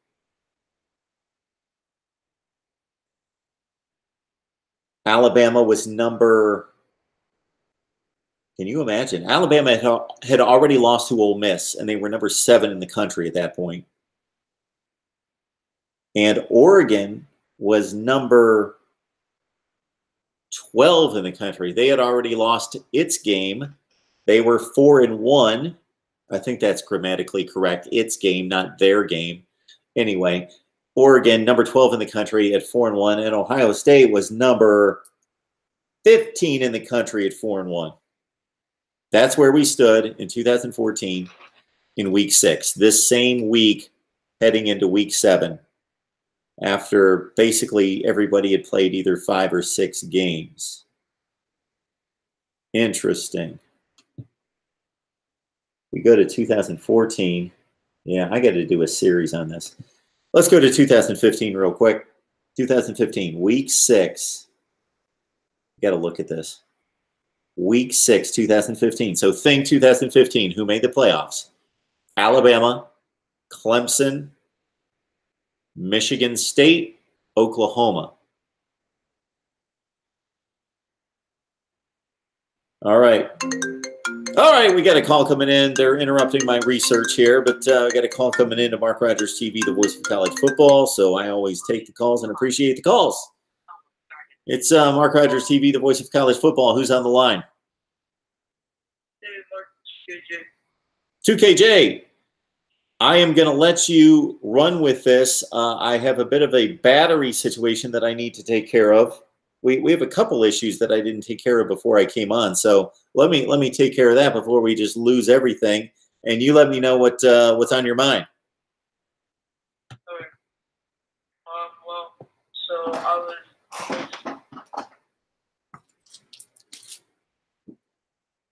Go ahead.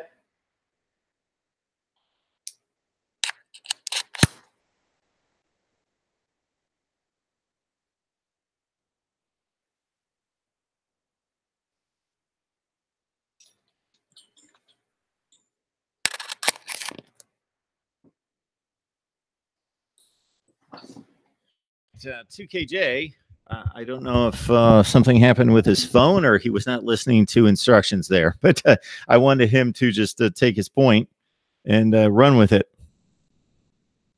But he did not. So if you want to call back 2KJ, I'm here. Just we were going to lose the feed at any point because I had forgotten to plug in my laptop here. Therefore, we were going to lose the feed coming in. So didn't want that to happen because then that would have been that. So 2KJ, call us back. Anybody else? 860-325-3687. 860-325-3687. You guys should just post that somewhere. Again, I have apologized many times and will continue to do so because we should run a first-class outfit here, but we're getting there to have it, the production software, so where I can, on a live stream, as you guys notice in watching the videos, if you look at the videos that I pre-produce, and I'm able to edit and then post, I put graphics on those. But when we're doing a live stream, I would need the production software to be able to add the graphics here, so you would be able to see my name and any sponsors that we have. If anybody out there wants to sponsor Mark Rogers TV, I'm here. And put up the call-in number. So what I'm asking is that you guys just keep that. I put it in the live chat. I mention it time and time again. 860-325-3687. So 2KJ, call on back. We're here. Don't know what happened to you. But I was in the process of looking at 2015. And so in 2015, again, we had Clemson, the only undefeated team at the end of the season, Alabama, who eventually then won the national title, Oklahoma, and Michigan State. Those were the 4 college football playoff teams. And at this point in the season, all right, the other quality that I would like to have and ability would be to put these calls on hold, but I got to take them. So that's a good thing for the caller that doesn't have to be put on hold. Well, it's Mark Rogers TV, the voice of college football. Who's on the line? It's 2KJ. My bad. 2KJ, no problem. What's going on, man? All right. Well, I just wanted to ask a quick question. Sure. What do you think? I don't know if you've covered this already, but what do you think's more likely, a 2-loss team getting in the playoffs this year, or 3, let's say 4 undefeated teams getting in the playoffs this year? Which one would you say is more likely? Well, right now, it just doesn't look like there's going to be enough losses out there for us to get to that point. I think that day's coming when we're going to have enough chaos and enough upheaval and cannibalism within a conference, maybe the SEC some year when Alabama finally comes down to earth, where there's a 2-loss team that makes it. But this doesn't appear to be the year, because we're halfway through the season and we've got, I don't care how many teams we have. I think it's 11 total. But in terms of the really, really elite teams, we've got 4, 2, 4, 5 that are undefeated right at second. And I just don't see that many of them losing, which would also, and losing enough times to usher in a 2-loss team. So I would say it's more likely that 3 undefeated teams will make this college football playoff than a 2-loss team. I may not have said that at the beginning of the season. What I predicted was Alabama undefeated making it, Georgia, Clemson, Ohio State, all with 1 loss making it. That's what I predicted at the beginning of the season. So I'll stay with that prediction right now because it's looking like it could happen. Mm-hmm. What do you think? Right, well, I was thinking, just like you, 3, 4 undefeated teams, because, Alabama, I don't know, besides Georgia, because LSU, I wasn't watching the Florida game, but I know they lost. And so, greatens our chances versus them. I think we're going to be able to beat them. The Georgia game will be tough, but I think we could beat them too. So, and then Ohio State, I think they'd be able to beat Michigan and some of the other opponents on their schedule. A tough schedule, but I think they could be able to do it. And Clemson, they besides Miami, they have a pretty easy schedule also. So I think 3 to 4 teams. Yeah, it just appears as though that's the deal this year. Now, based on what happened last year with Alabama not even getting to an SEC championship game and with Ohio State being strongly considered with 2 losses, That's the first year where we had a situation where, especially with the Ohio State situation, and don't forget Auburn, had they won the SEC championship game, would have made the playoffs with 2 losses. So that's why I'm thinking that's going to happen sooner rather than later. I would be pretty surprised if that doesn't happen in the next 5 or 6 years, that a 2-loss team makes the playoffs. But based on this scenario, halfway through the season, we're looking at all these teams with no losses, and I don't see where they're going to be losing 2 games. Maybe not 1 game, let alone 2. Yeah. There are going to be Also, upsets, but not that many. Yeah, that is true because, college football is what it is.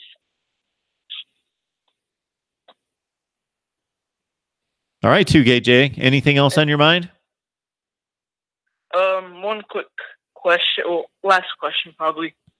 Going back to a dark year for Bama fans, but the year of the kick six, how the college football playoff was, I believe, a year after. Sure. That. Do you Yes. think Alabama would have been able to get into the college football playoff?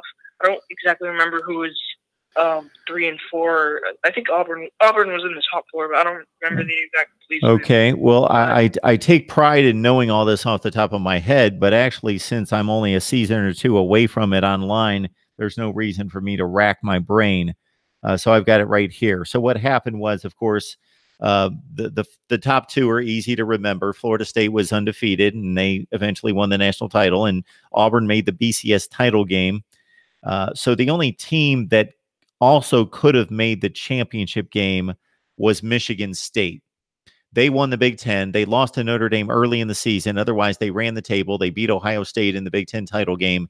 They were 11-1 as well. And then you've got, wow, it could have went a number of directions after the kick six, because that obviously knocked down Alabama to 11-1. Missouri was 11-1, but they had to play in the conference title game. They lost, so that knocks them out. Oklahoma State finished okay. They lost. They went 10-2. Hang on just a second. We had Baylor.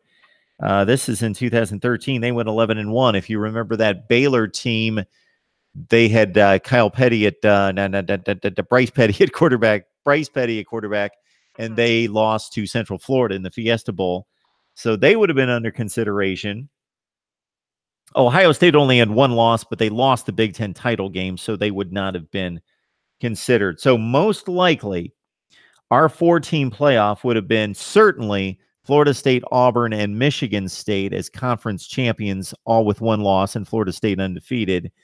Then there would have had to be a decision between, do you put in Baylor as a 1-loss Big 12 champ, or do you put in Alabama circa 2017 as a 1-loss team in the SEC that barely lost?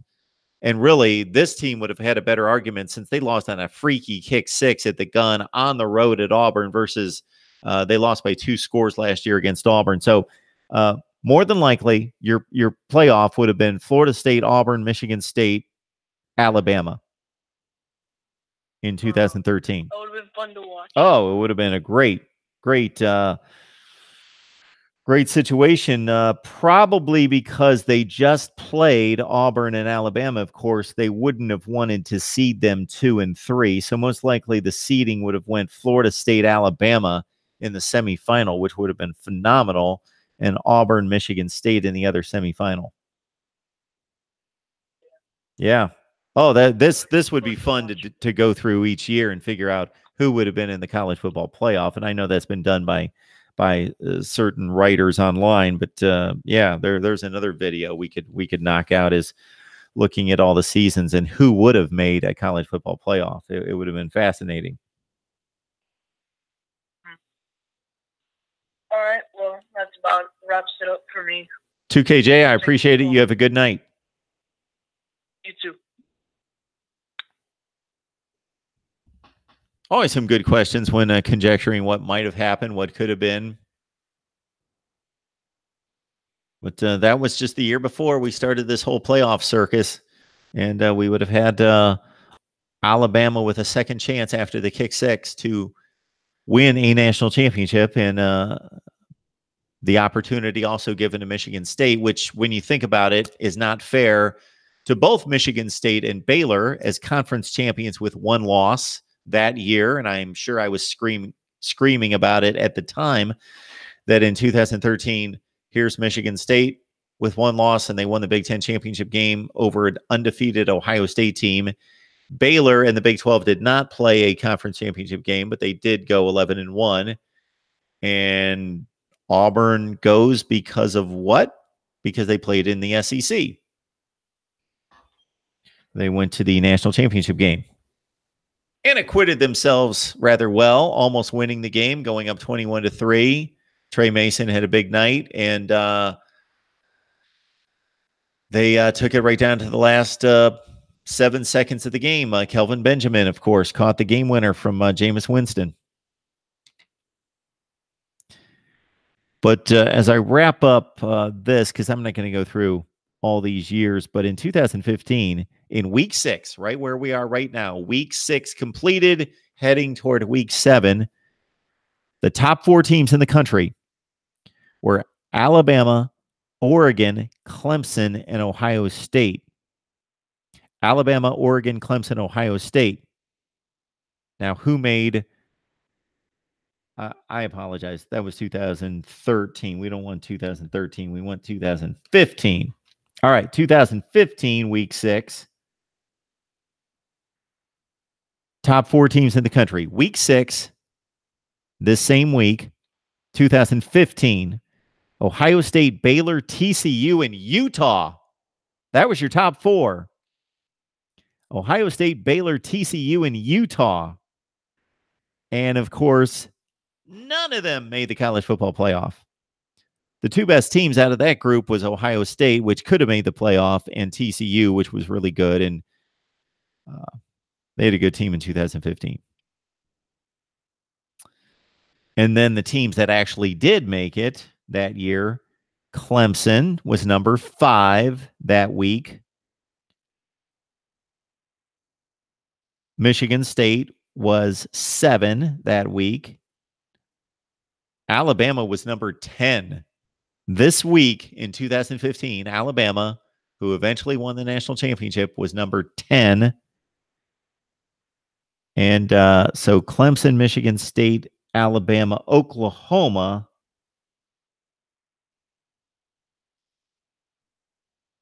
Wow, 2015. Where was Oklahoma?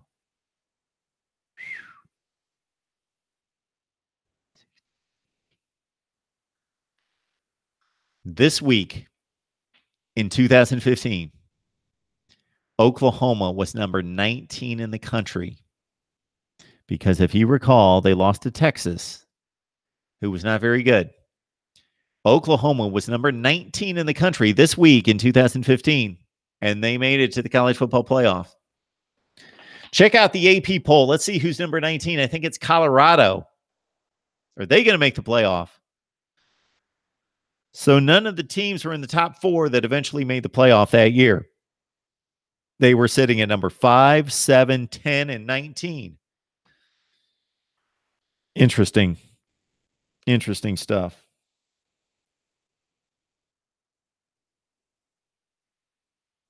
Call-in number, Michael, is 860-325-3687.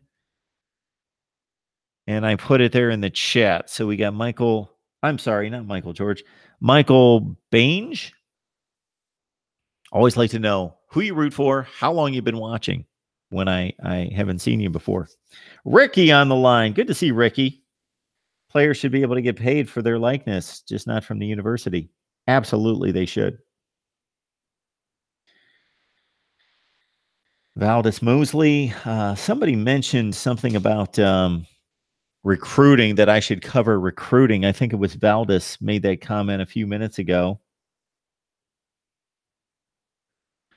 And I appreciate you guys going to the length that Prince did here to save the number in the phone. I know that it would be much more convenient for you just to see it on the screen. So I appreciate that. 860-325-3687. We'll get there. But Valdez had made the comment that I should do recruiting. If you search, I don't know how long you've been watching Valdez, but if you search through the videos, go back before the spring practice. Got a ton of recruiting. I cover recruiting. Believe me. Mark Rogers TV, the voice of college football. Who's on the line? This is Michael. I'm from Miami. Hey, Michael. How are you? I'm doing good. How are you? I'm good. Thanks for calling. You're a Canes fan, I take it. Yes, sir, I am. I'm just wondering, you know, I see all this talk about all these one-loss teams getting into the college football playoffs. And there's not many people that are mentioned in Miami. Nope. And I know that we've had some, you know, close losses. We had the first loss to LSU early in the season at a neutral site. But when it comes to a conference game, you can't really predict what's going to happen. And so we squeeze out a win in South Florida. You know, what are the chances of Miami getting into a college football playoff possibly? Well, you got to win the rest of your games. You can't lose another game. We know that. So it doesn't depend on you other than winning all your games. It depends on what's going on elsewhere in the country. So what do you think is likely to happen elsewhere? And I can tell you whether you're going to make it. Well, I do believe that this week we should win in Virginia. I know we're a 6-point favorite going into Virginia, so we should win going in this weekend. So, Michael, I also know we're. I'm sorry, not to interrupt. So the question is not what you need to do, because we know what you need to do. You need to win all your games and beat Clemson. So Absolutely. We know what you need to do. You can't do anything different than win all your games. The more impressive you are, the better that's going to be, but it's not going to matter that much. You just need to win all the games and beat Clemson and hope that Clemson's undefeated. That's going to help. Absolutely. But Absolutely. what you need to figure out if you're playing this game is what's going on elsewhere in the country. That's going to determine your fate. Correct. So I really think that obviously LSU needs to win out in our favor. And I think FSU needs to have a great season and win out to try and show that they've become a mature team and that they've matured and they're turning into the 5-star prospect team that they've been, you know, recruited to be the past couple of years. And Miami needs to win out. And other than that, I don't really know what else we can do besides win out, you know. So you need to hope that the SEC doesn't get in 2 teams. So there's a team from the SEC getting in. There's no way the SEC's not making it. So the SEC's Absolutely. in. The Big Ten, regardless of whether Ohio State looks as dominant as just about anybody outside of Alabama, I know that's where it stands right now, and they probably are going to go. But there still is potential in that league. The league's good enough, has 5 or 6 good enough teams, like we saw last year, to beat each other. You know, Michigan State is going to host Ohio State. And I know Michigan State doesn't look like they can beat Ohio State today, but they sure did 2 years ago when they only won 3 games. They played within 1 point of beating an Ohio State team that went to the playoff. And they have a history of making life difficult on Ohio State. So Ohio State still has to play Michigan, Michigan State. And they would have to play a conference championship game. They've got to go to Purdue in a couple weeks. So you need the Big Ten to kind of cannibalize itself, because otherwise, you know, the Pac-12 should be out.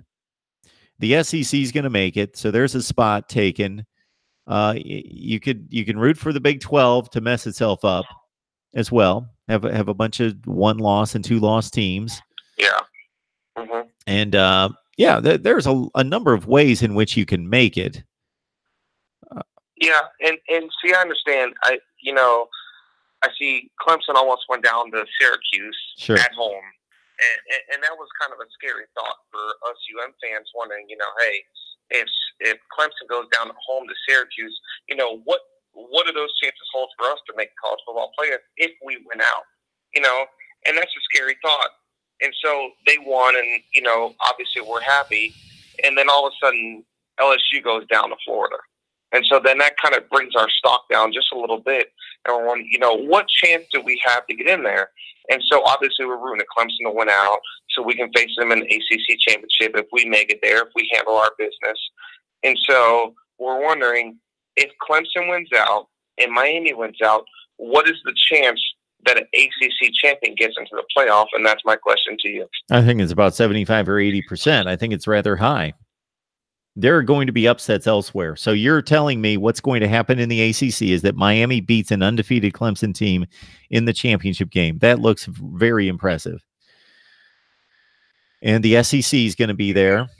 And the Pac-12 is not going to be there above the ACC unless the unthinkable happens and Colorado wins all of its games and goes undefeated. So the Pac-12 is out. The SEC's in. And then it comes down to 3 spots between the ACC, the Big Ten, the Big 12, and Notre Dame. And I think that you would get the nod over Notre Dame because you beat an undefeated Clemson team in the ACC championship game, and they don't have a 13th game. And they're going to have a lot of good wins, but they're not going to have the great win. You're going to have the great win. Notre Dame's going to have a lot of like 8-4 kind of wins. They're going to have, wins over USC and Michigan and Virginia Tech and teams that are going to go 8-4, 9-3, which are nice wins. But you're going to be a conference champion. Okay, that's all I'm looking for. I'm just looking for a little clarification. And I mean, besides the ACC, my biggest concern would always be, Notre Dame, they play all these games. Yes, they accomplished. Stanford, they've done certain things to get themselves in the situation they're in, but they had no conference championship. So has what they've done been enough to put them in a college football playoff? And, I'm going to back out at this point and let you go on, but I'm just wondering what you think on this point, and I'm going to back out, and I appreciate you taking my call, and it's your table from here on out. Thank you. Absolutely, Michael. Thank you so much for calling. I appreciate it. So Michael is obviously a Miami fan who is looking for a way to get to the college football playoff, and the best way to do that is obviously for his team to win games. That's first and foremost, which isn't going to be the easiest thing despite a pretty light schedule. There's the trip to BC. There's even the likes of Duke and Georgia Tech on the schedule, but specifically that BC game. And then, of course, the monsters, Clemson, even though they're not playing great football right now, aside from what they showed us against Wake, we know what Miami has to do. So Miami versus Notre Dame in that scenario. Well, Notre Dame undefeated, Miami with 1 loss. You would have to think that the playoff selection committee, considering the strength of Notre Dame's schedule, is going to take Notre Dame over Miami. But if they both have 1 loss, well, Miami's loss is way back the first day of September against LSU. And hopefully for Miami's sake, LSU, we're not going to project that they're going to beat Alabama, but let's say that's their only other loss. And LSU's 10-2. They're really high in the rankings, 7 or 8 or 9. And so that's not a horrible loss. And it was way back on September 1st. And for as much as I don't like to weight the games based on when they were played, the College Football Playoff Selection Committee weights the games. They do to a certain extent. And sometimes they admit it and sometimes they don't. But they want to take the best teams playing right now. And so that counts against Miami, but that was game 1 with a different quarterback. So a 1-loss Notre Dame team. So think about this. Miami's loss was way back then. Notre Dame's going to have to lose between now and the end of the season. So the most likely game for Notre Dame to lose is going to be the last game of the season against USC. And USC is going to be like 8-3 at the time. So that's going to be not a horrible loss, but it's not going to be a loss to an elite team. And if Notre Dame loses to USC and it's the last game of the season, then they don't get to play in a conference championship game, don't have that 13th data point. Notre Dame can bellyache all they want in that situation about not making the playoff, but they did this to themselves. So I'm all for Notre Dame making a playoff if they earned it. But if it comes down to them being matched against a team that won a conference championship game, and in doing so, won a 13th game played, and in doing so, played an excellent team that was added to the schedule because you play in a conference and a championship game, then Notre Dame gets penalized. The message to Notre Dame is, yes, you are able to make the playoff, but you have to do a little bit more than a conference champion because you didn't play a 13th game. So that's the message to Notre Dame. You can make the playoff, but you have to do a little bit more than somebody else needs to do to make the playoff. Hopefully I made myself clear, and hopefully that made sense. That's my guess on the College Football Playoff Selection Committee, but who knows what the guess is this year because they change the criteria every year depending on what they want to do. All right, we got the Holsum One, Dwayne Holloway on the line from YouTube fame. So you can catch his channel at the Holsum One here on YouTube talking Miami football. And Dwayne, you showed up at a great time because Wonderful. We're talking Miami football. Wonderful. Can you hear me nice and clear now? Can you hear me? Yes, I can hear you. Can you hear me? Excellent. Nice and clear? Perfect. Good to have you. Perfect. Glad to be on. So you show up at a good time because we just had a caller ask me, what is it going to take for Miami to make the college football playoff? So I outlined for him that certainly you need to take care of business. Let's state that first and foremost. You cannot lose again. You got to win. Number one, you want Clemson to show up undefeated in the ACC championship game. That's number one. Number two, some of these periphery teams that you've already played, you want them to play out their schedules well. LSU in particular, Florida State to a certain extent. And then number three, you got to give me the scenario of what's going on elsewhere. So he kind of threw Notre Dame at me as a one-loss team versus Miami as a one-loss team. And I was just in the middle of giving at least my perspective on Notre Dame versus Miami's case. And I think Miami winning an ACC championship game, winning a major conference with one loss against the team the likes of Clemson against a Notre Dame that doesn't play in a conference, doesn't have to play that 13th game, that it should go to Miami. But I think you have all sorts of things to worry about before worrying about a college football playoff appearance. Correct. I personally agree, but as of right now, and it pains me to say this, but as of right now, Notre Dame has the better chance. Well, sure they do. They haven't lost a game. Right. And we're going scenario, which I like doing that, especially on this channel, because you always have, the statistics to back up, and we can go back and forth with it. But a one-loss Notre Dame team that is not in the conference, doesn't have that backing, and also, we can't really say the brand because the U and the ND, they might be on the same level. Maybe historically you can say Notre Dame might be on a different level, but that U carries weight, especially an ACC championship winning U, especially against a program who recently within the last 3 or 4 years has won a national championship. So if we were to beat Clemson, that would be huge. And I don't know if Clemson will have a loss. We hope they don't, but I don't think they would. But that would be the only way we can get in.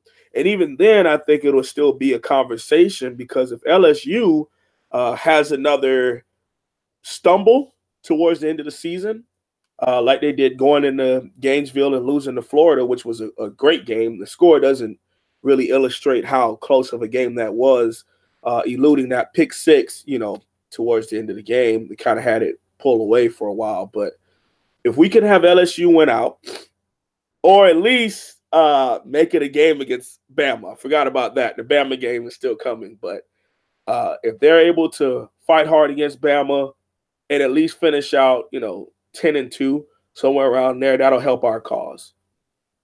We got Dwayne Holloway. He's the Holsum One. Please catch him on YouTube here talking Miami football. It's the Holsum One on Twitter and on YouTube. Just search right here on YouTube. So Miami coming off a nice win against North Carolina where they did what they needed to do, dominated the game. From pretty much about the second or third drive of the game on, 47-10. They've got Virginia in Charlottesville. It's a much different Cavalier team than what we saw last year when they went to Miami and gave the Canes fits until sometime roughly late third quarter, something in that range. Kurt Benkert had a great first half, and Virginia was throwing the ball all over the field at that point, but Miami came back and stormed back for the victory. So you got Virginia coming up.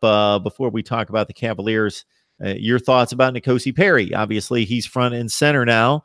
He's coming off a 13 for 32, but stats lie at times.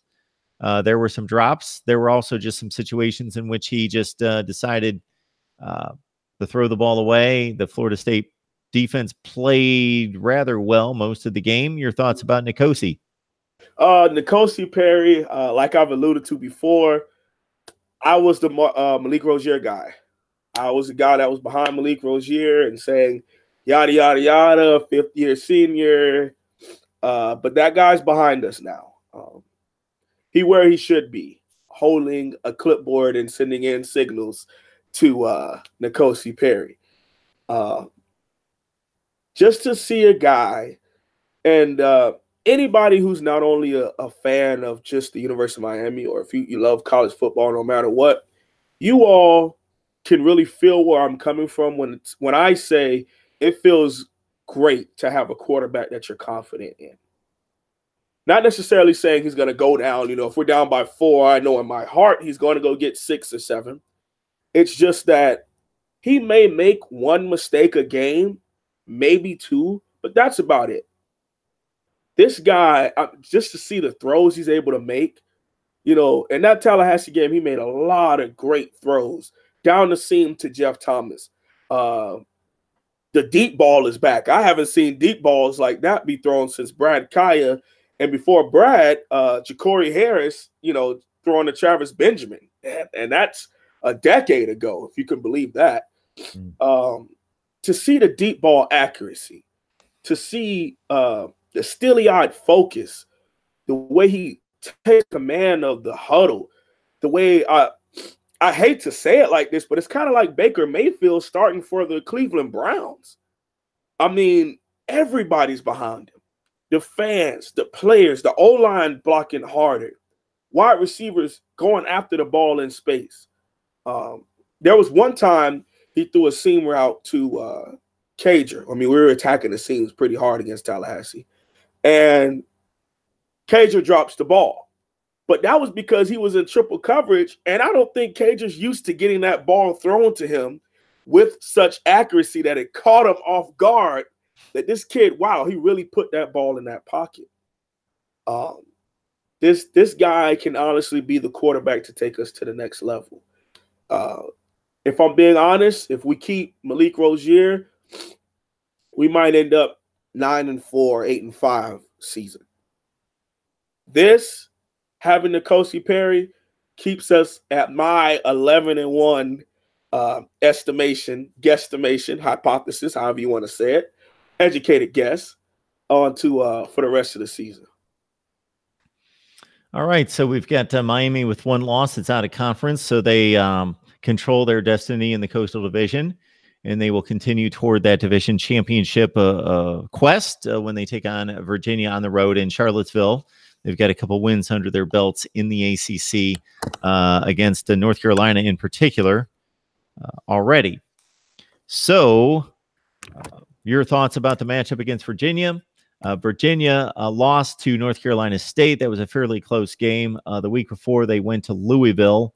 And actually, Louisville came into Virginia, I should say, and they dusted off the Cardinals, which isn't much of a team this year. It's not the typical Louisville team, and Virginia won that game 27-3. So I don't know if you've had much time to prep Virginia, but your thoughts about the Cavaliers matchup? UVA is one of those schools, just like North Carolina, they tend to play very close. I don't know why. I don't know how. But, if you look over the last 10 years, Mark, these games are a lot closer than the ratings, the level of NFL talent, the athletes that are on the field would make it. If you look at it on paper, you would think, oh, why doesn't Miami blow these guys out every year? They have some type of formula, some type of attitude that when they play the U, it's their Super Bowl. It's their ACC championship game, if you will. They play us hard, and I honestly think the game will be a lot closer at the beginning, similar to what we went through last year, because we played them. Was it the exact same time, or was it after the Notre Dame game we had in Virginia? I think it was after Notre Dame. Yeah, because I believe the commentators kept saying that, Yeah, it was right after. It was a noon game. Right. So we just went from a primetime ABC, thriller. Well, it wasn't a thriller. We kicked their behinds, but it was great for us as Canes fans to a noon game. The stands weren't too packed. We kind of started off lackadaisical.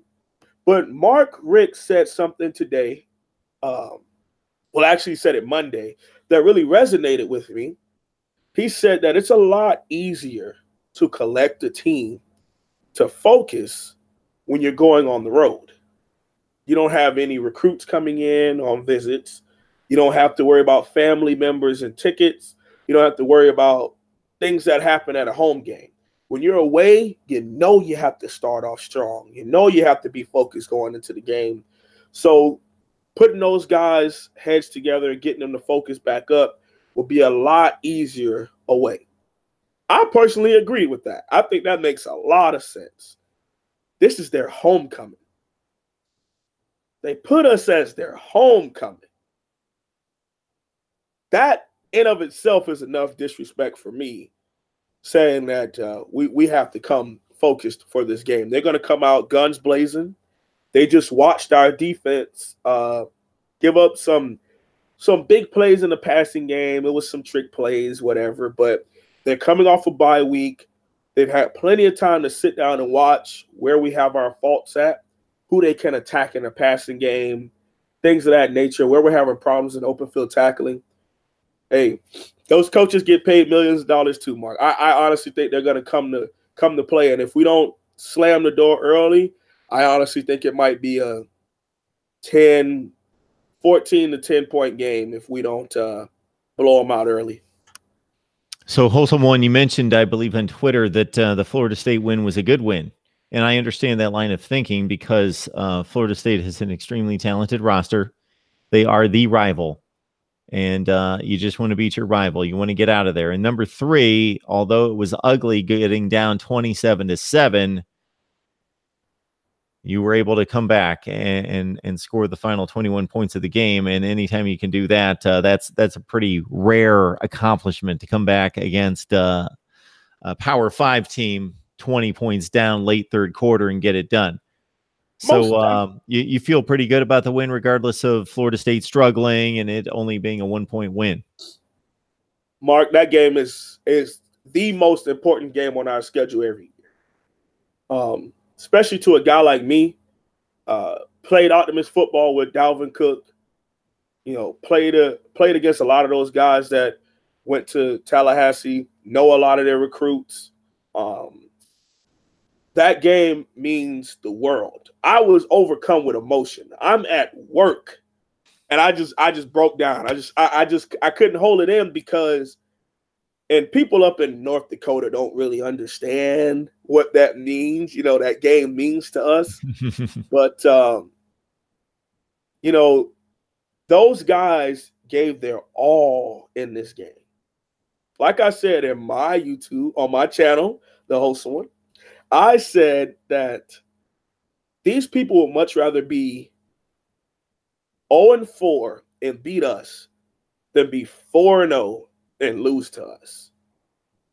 This game means amazing amounts of importance to both teams.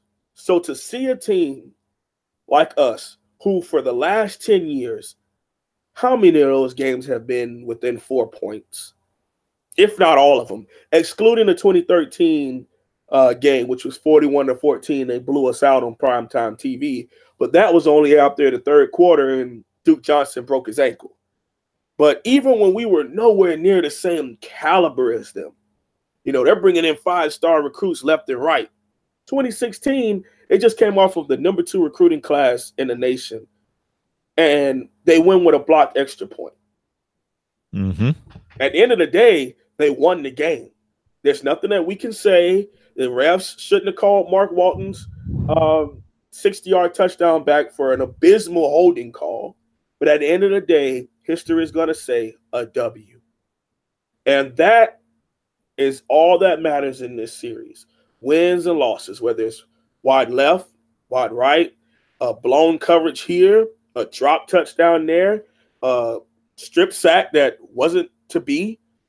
It doesn't matter. We got the W. They took home an L.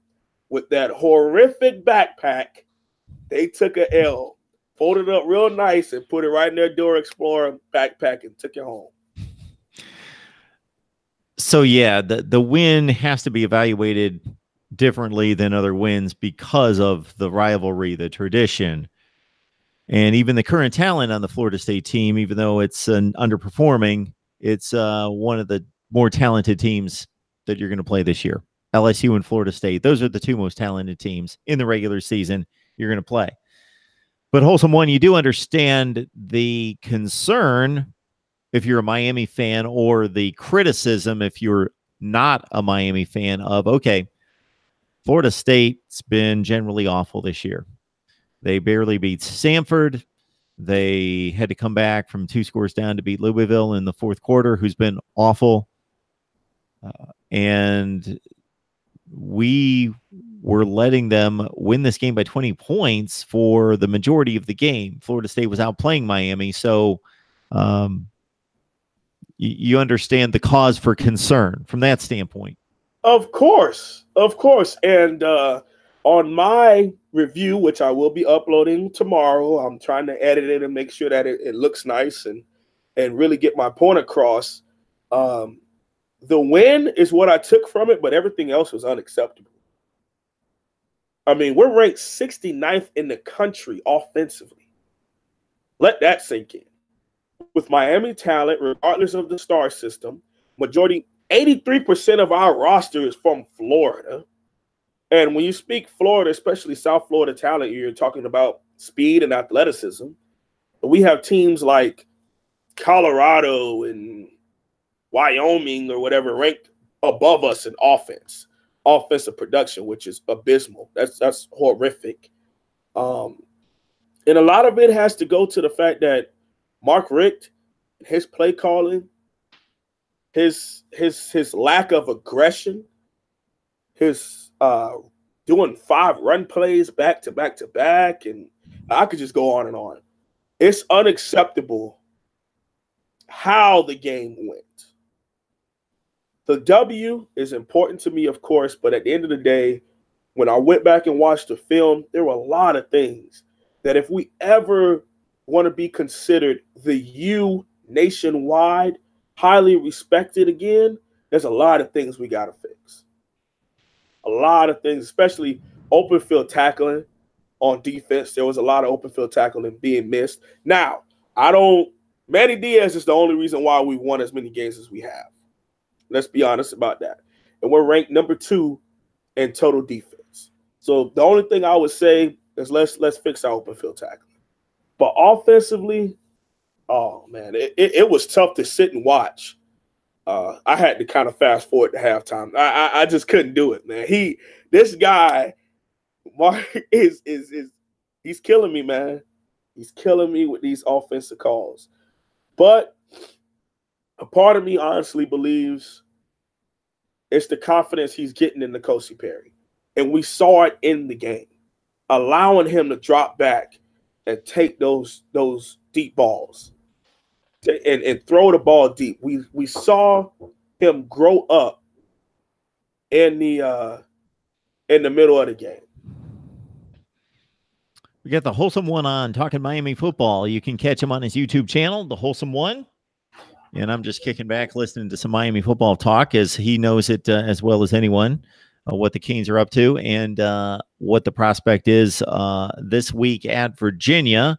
coming off the big win against Florida State, down 27-7, coming back to win 28-27.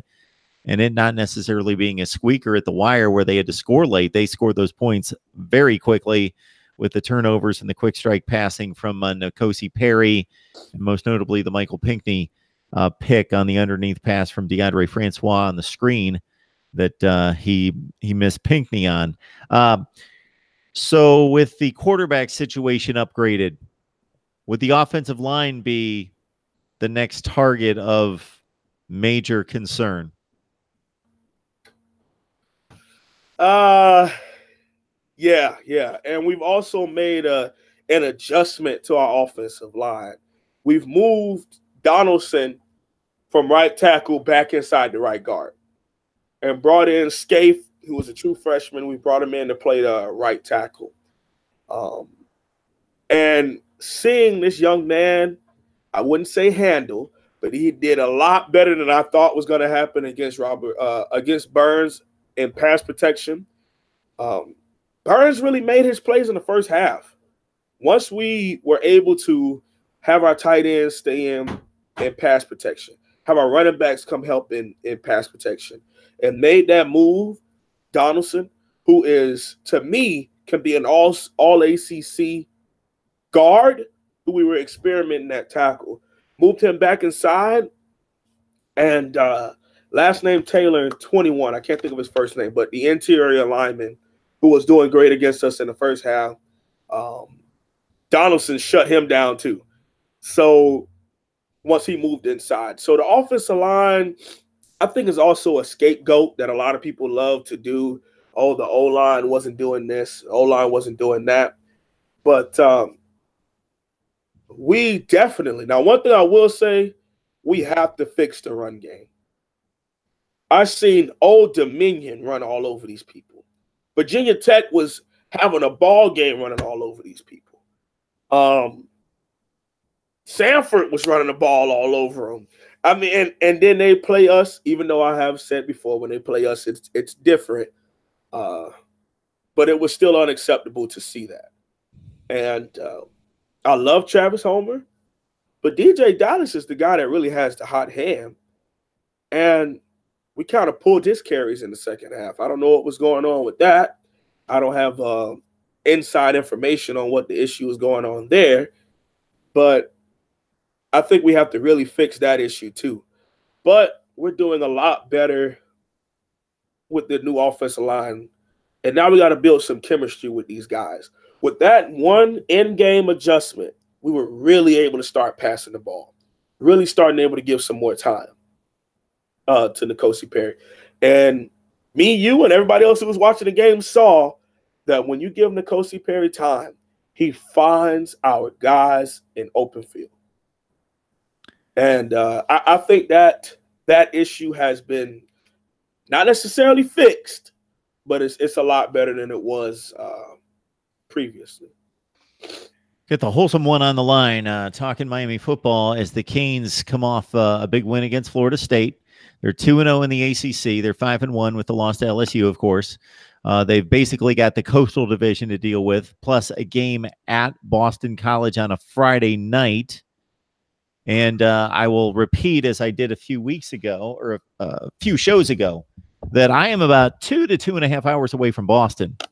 And I would be a little bit more encouraged to go up to the game and try to get credentials for the game if I knew some Miami fans. And, of course, Boston College fans. This is the voice of college football. We cover everyone.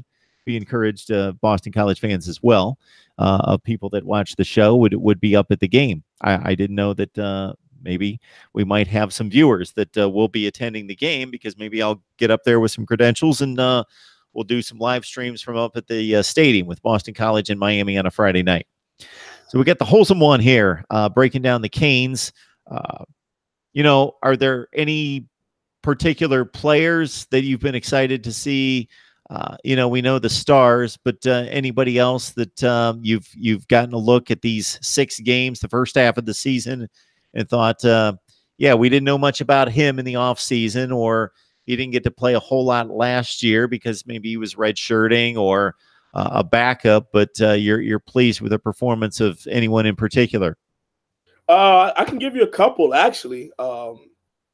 Personally, the one person who I pat myself on the back about, the guy that I went all off season talking about, I come on your show and talk about, was Gerald Willis. I kept saying he was going to have a great season and he was going to, take us to the next level as a defensive line, making plays in the backfield, because that's what he was known for in high school. And that's the reason why he was a top 5 defensive end in the country when he signed with the University of Florida back in 2013. So he lived in the backfield. He set a Louisiana record for TFLs back then. Then he comes, to Miami. He was in a rotational guy behind R.J. McIntosh, who was a 4th-round draft pick for us last season. Sits out last season, then comes this year, and now he's number 1 in the watch list. I don't know if it's the Benerick or it's the Lombardi, but might be both, honestly. But he's on the watch list, number 1 right now. I love to see that. Another guy that I'm actually honestly surprised is Romeo Finley, number 30. This guy, he had a huge pick 6 against UNC with he has the Samoan hair hanging out the back of his helmet if people want something significant about him. But Romeo Finley is like a linebacker safety hybrid. He plays that new striker position that we have in our 4-2-5 defense. Like I said, had that huge interception against UNC.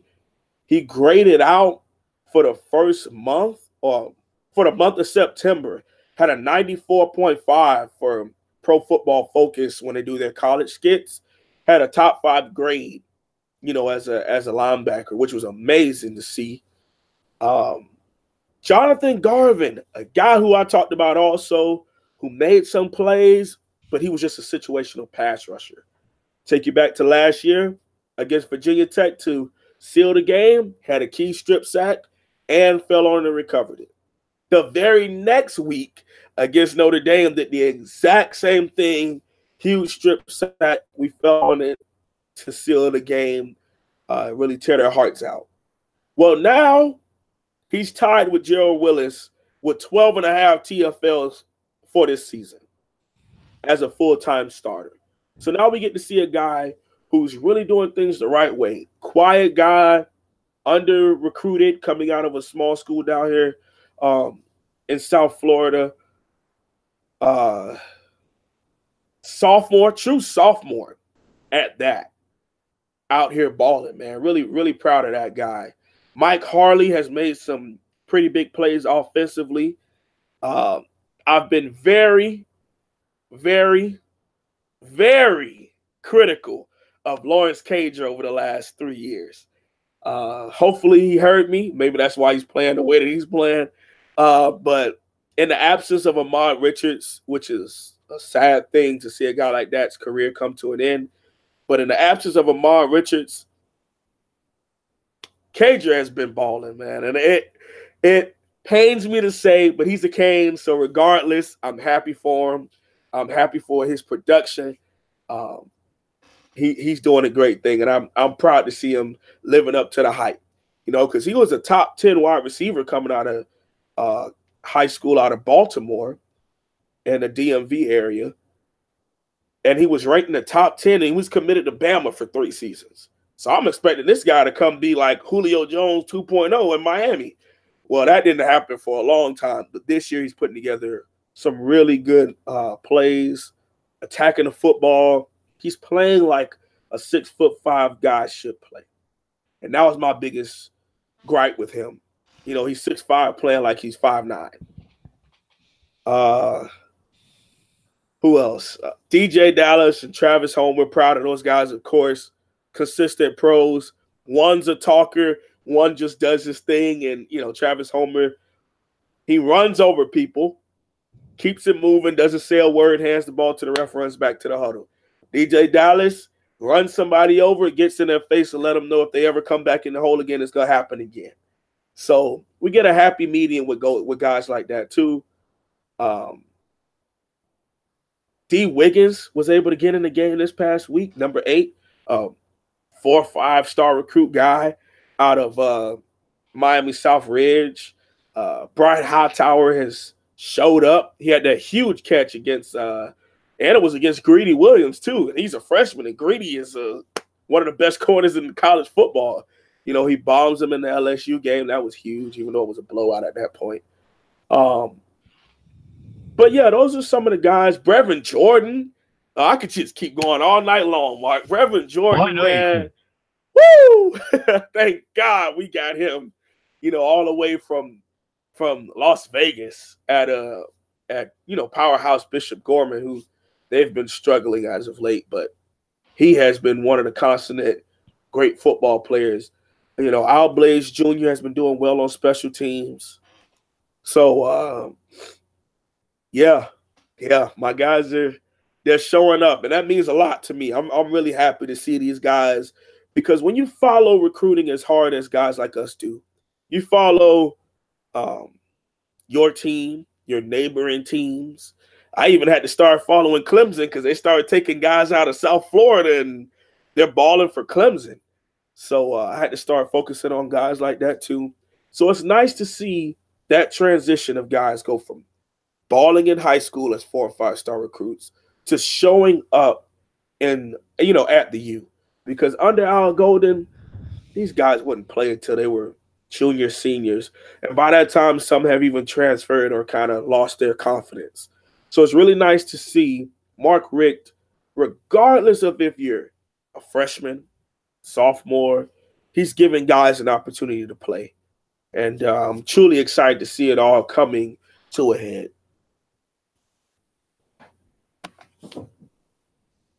All right, he is the Holsum One. You can catch him on YouTube. His channel, the Holsum One, covering the Canes. Miami, Virginia is the game in Charlottesville this week. Of course, the Canes coming off the monumental win back from 27-7 late third quarter to win at 28-27 over their arch rivals Florida State. And Holsum One, I will let you know, and you can rest easy, that we ran a contest between mid-September and October 1st. And basically what happened was I said, people, let me know the 2 helmets you want to see more than any other helmets. You get 2 choices. And so we took a poll. People voted. And the 2 helmets were, number 2 was Oklahoma. And number 1 was, Miami. Miami was number 1. The U, baby. They got the most votes. So we're going to be adding Miami and Oklahoma. And I'll probably add a whole bunch more than that, but I guarantee Oklahoma and Miami get added. That harkens us back to big matchups between the Sooners and the Canes that the Canes owned in the late 80s. Oh, yeah. We all know and love if we know our history of Miami football. I still think the boss still hates us, man. That's it. Yeah. So he is the Holsum One. And I think we're going to wrap it up. I will tell you, Dwayne, do me a favor, and I'm going to send you either or a tweet to your direct message or an email. I got one thing to ask you offline, but otherwise, please follow him on YouTube at the Holsum One. We've got Zoe. We got Alonzo1219 on the chat room as well. So he's making his presence known. Unfortunately, he's catching us right at the end. But Zoe, it's great to see you on the live chat, and I'll let everyone know that's watching us right now that loves Miami football. Go check out Alonzo1219 and subscribe to his YouTube channel as well. If you love Miami football, it's great to hear from a number of people because you can hear me, and I'm going to give you just the straight nuts and bolts objective analysis on what I think of Miami football, and I certainly did that following the Florida State game and looked at the remainder of the season and what my outlook is on the chances that I think they have of winning each game and getting to the ACC championship game, and specifically getting through Blacksburg in late November. But you're going to get a different take and a different feel and vibe from Zoe, Alonzo1219. So check him out. You're going to get a different feel and vibe and perspective from the Holsum One there. We've got Cam Underwood from State of the U. He contributes as well. So all these people come together, and if you love the Canes, then you've got a number of options, and you can soak them all up and pick and choose and appreciate all of us. So it's a good thing. Most definitely, Mark. Like I always say, I truly appreciate you giving me this platform or helping me to build my channel. Also with Alonzo 1219 and all the guys that have really helped me. I'm almost pushing 400 subscribers. I took some time off dealing with school, so that's important. Of course, we all want to graduate.